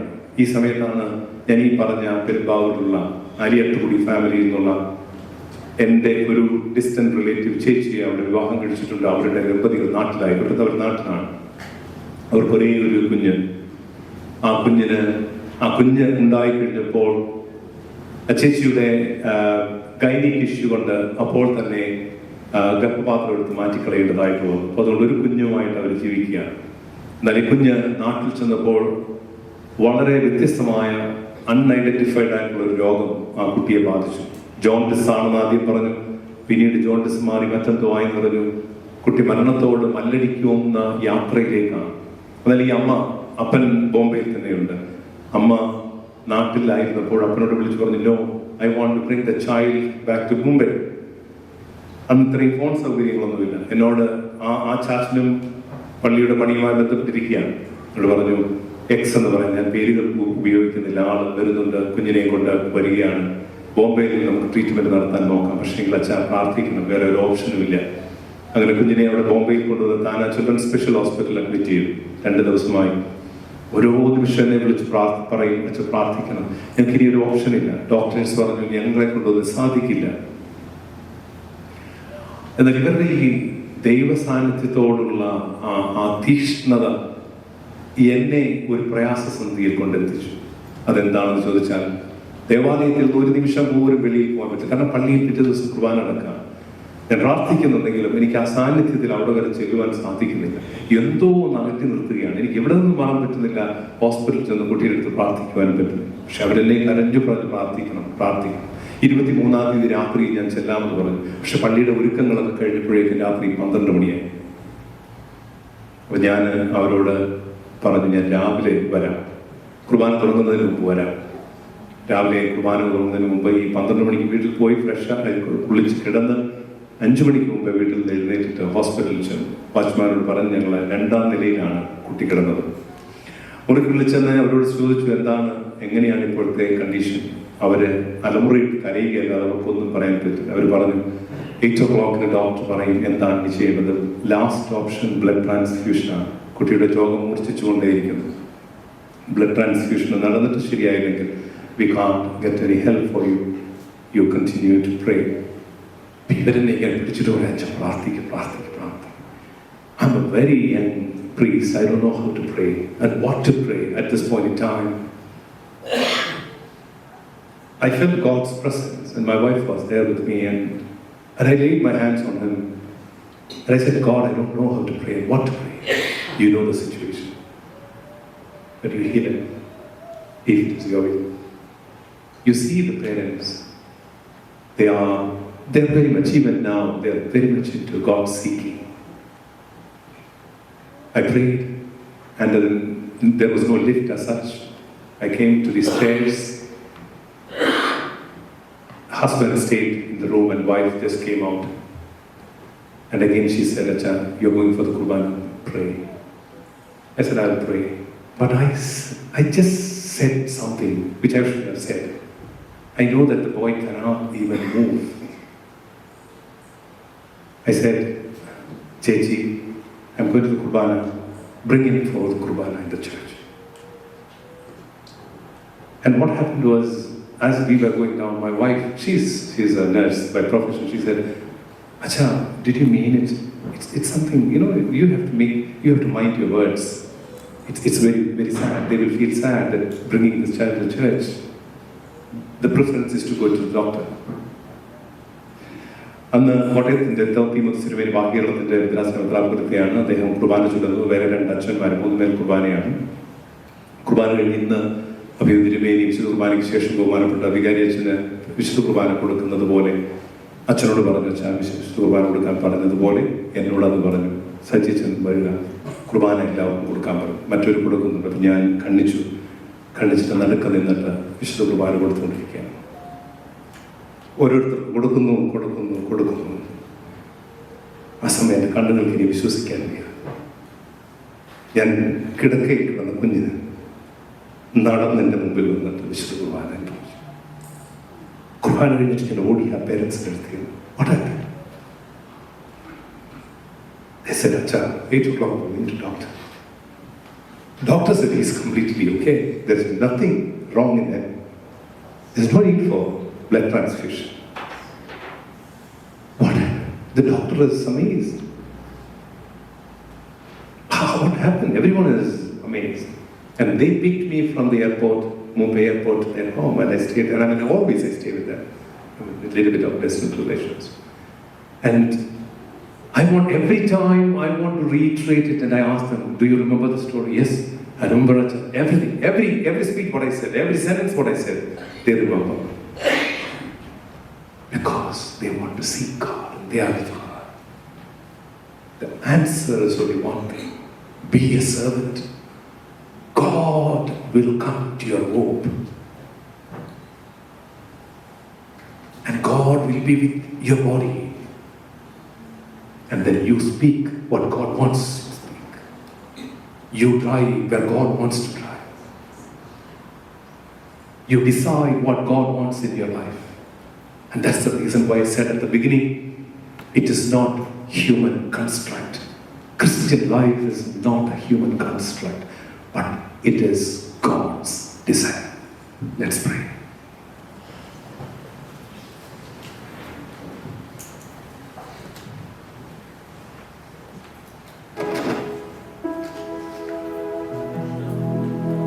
എന്നും നല്ലവൻ, യേശുവെന്നും നല്ലവൻ, ഇന്നലെയും ഇന്നും എന്നും അന്യനല്ലവൻ. എന്നും നല്ലവൻ, യേശുവെന്നും നല്ലവൻ, ഇന്നലെയും ഇന്നും എന്നും അന്യനല്ലവൻ. ഭാരമുള്ളിൽ നേരിടും, നേരമെല്ലാം താങ്ങിടും. ഭാരമുള്ളിൽ നേരിടും, നേരമെല്ലാം താങ്ങിടും. സാരമില്ലെന്നോതിടും, തൻ മാർവിലെന്നെ ചേർത്തിടും. സാരമില്ലെന്നോതിടും, തൻ മാർവിലെന്നെ ചേർത്തിടും. എന്നും നല്ലവൻ, യേശുവെന്നും നല്ലവൻ, ഇന്നലെയും ഇന്നും എന്നും അന്യനല്ലവൻ.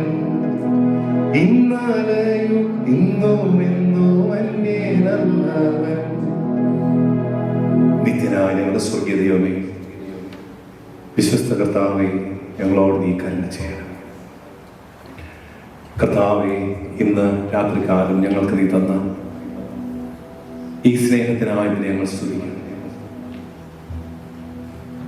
വിശുദ്ധിമതിയായ മാതാവിൻ്റെ ജീവിതത്തിൽ താൻ തെരഞ്ഞെടുപ്പ് നടത്തുവാൻ ഞാൻ കർത്താവിന്റെ ദാസിയാണെന്ന് പറയുന്നത് ഒരു നിമിഷം കൊണ്ടല്ല, മറിച്ച് അവന്റെ വചനത്തിലൂടെ യാത്ര ചെയ്തു, ആഴത്തിലൂടെ യാത്ര ചെയ്തു. നിന്റെ വചനം കാലുകൾക്ക് ദീപവും എൻ്റെ ജീവിതത്തെ മുഴുവൻ സുഹൃതമാക്കുന്നത്. ആയതിനാൽ ഇനി മുതൽ ഈ വേദപുസ്തകം വെറും വായനയ്ക്കായി ഞാൻ ഉപയോഗിക്കില്ല കർത്താവേ. എൻ്റെ ജീവിതത്തിൻ്റെ പ്രതിസന്ധികൾ വരുന്നത് വരെ നോക്കിയിരിക്കുകയുമില്ല. നിരന്തരം എന്നോട് എന്ത് നീ സംസാരിക്കുന്നു എന്ന് ഞാൻ അന്വേഷിക്കുന്നു. നിൻ വചനം ധ്യാനിക്കുമ്പോ എൻ ഹൃദയം ആനന്ദിക്കും. കൂരിരുളിൻ താഴ്വരയിൽ ദീപമതാ നിൻ മൊഴികൾ. കൂരിരുളിൻ താഴ്വരയിൽ ദീപമതാ. ജീവിതം നല്ല തെരഞ്ഞെടുപ്പുള്ളതാക്കി തീർക്കുവാൻ, ഈ ലോകത്തിന്റെ പരിഭവങ്ങളിൽപ്പെട്ട് നഷ്ടപ്പെടുവാനല്ല, മറിച്ച് നിന്റെ പറുദീസയിലേക്കുള്ള നോട്ടത്തിൽ നടന്ന് നടന്ന് നീങ്ങുവാനുള്ളതാണ്. ഈ ലോക ജീവിതം പിറുപിറുക്കുവാനുള്ളതല്ല, മറിച്ച് പറിച്ച് നഷ്ടപ്പെട്ട നിന്റെ രാജ്യത്തിലേക്കുള്ള യാത്രയ്ക്കാണ്. ഈ ജീവിതം ഞങ്ങൾക്ക് വേവലാതി കൊണ്ട് നിറയ്ക്കുവാനല്ല, മറിച്ച് വേഗത്തിൽ നിന്റെ സന്നിധിയിൽ വരുവാനായിട്ടാണ്. ഈ ജീവിതം ഞങ്ങൾക്ക് ജൽപ്പനത്തിനുള്ളതല്ല, മറിച്ച് ജീവനിലേക്കുള്ള കാൽവെപ്പുകളാണ്.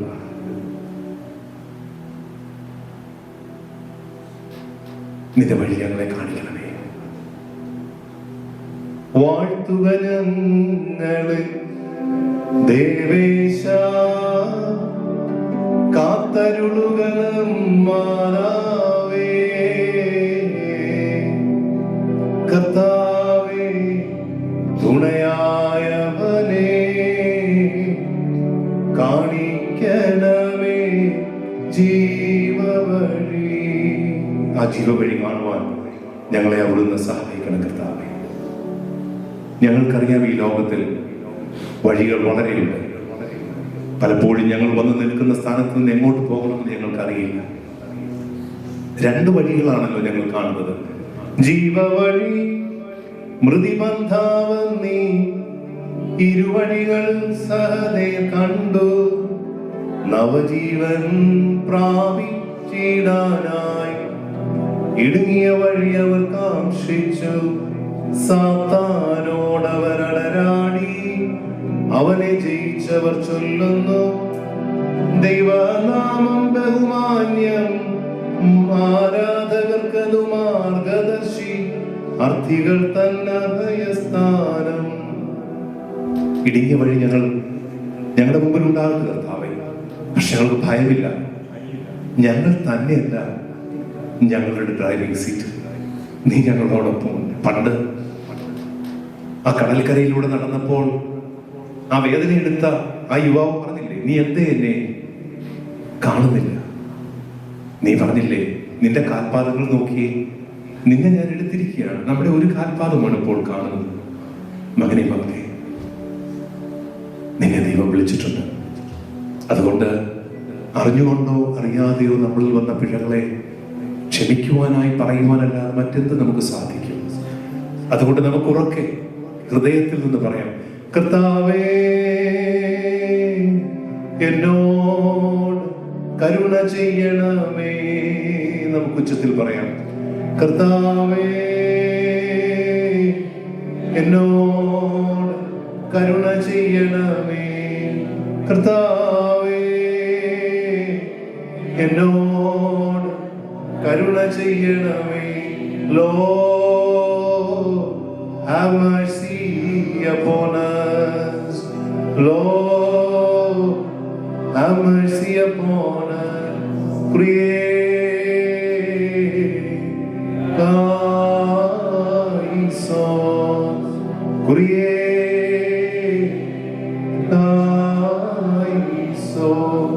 സാത്താനെ ഉപേക്ഷിക്കുന്നു എന്നെന്നോട് കൈപിടിച്ചു പറഞ്ഞ ശബ്ദം ഞാൻ ഇപ്പോഴും കേൾക്കുന്നു.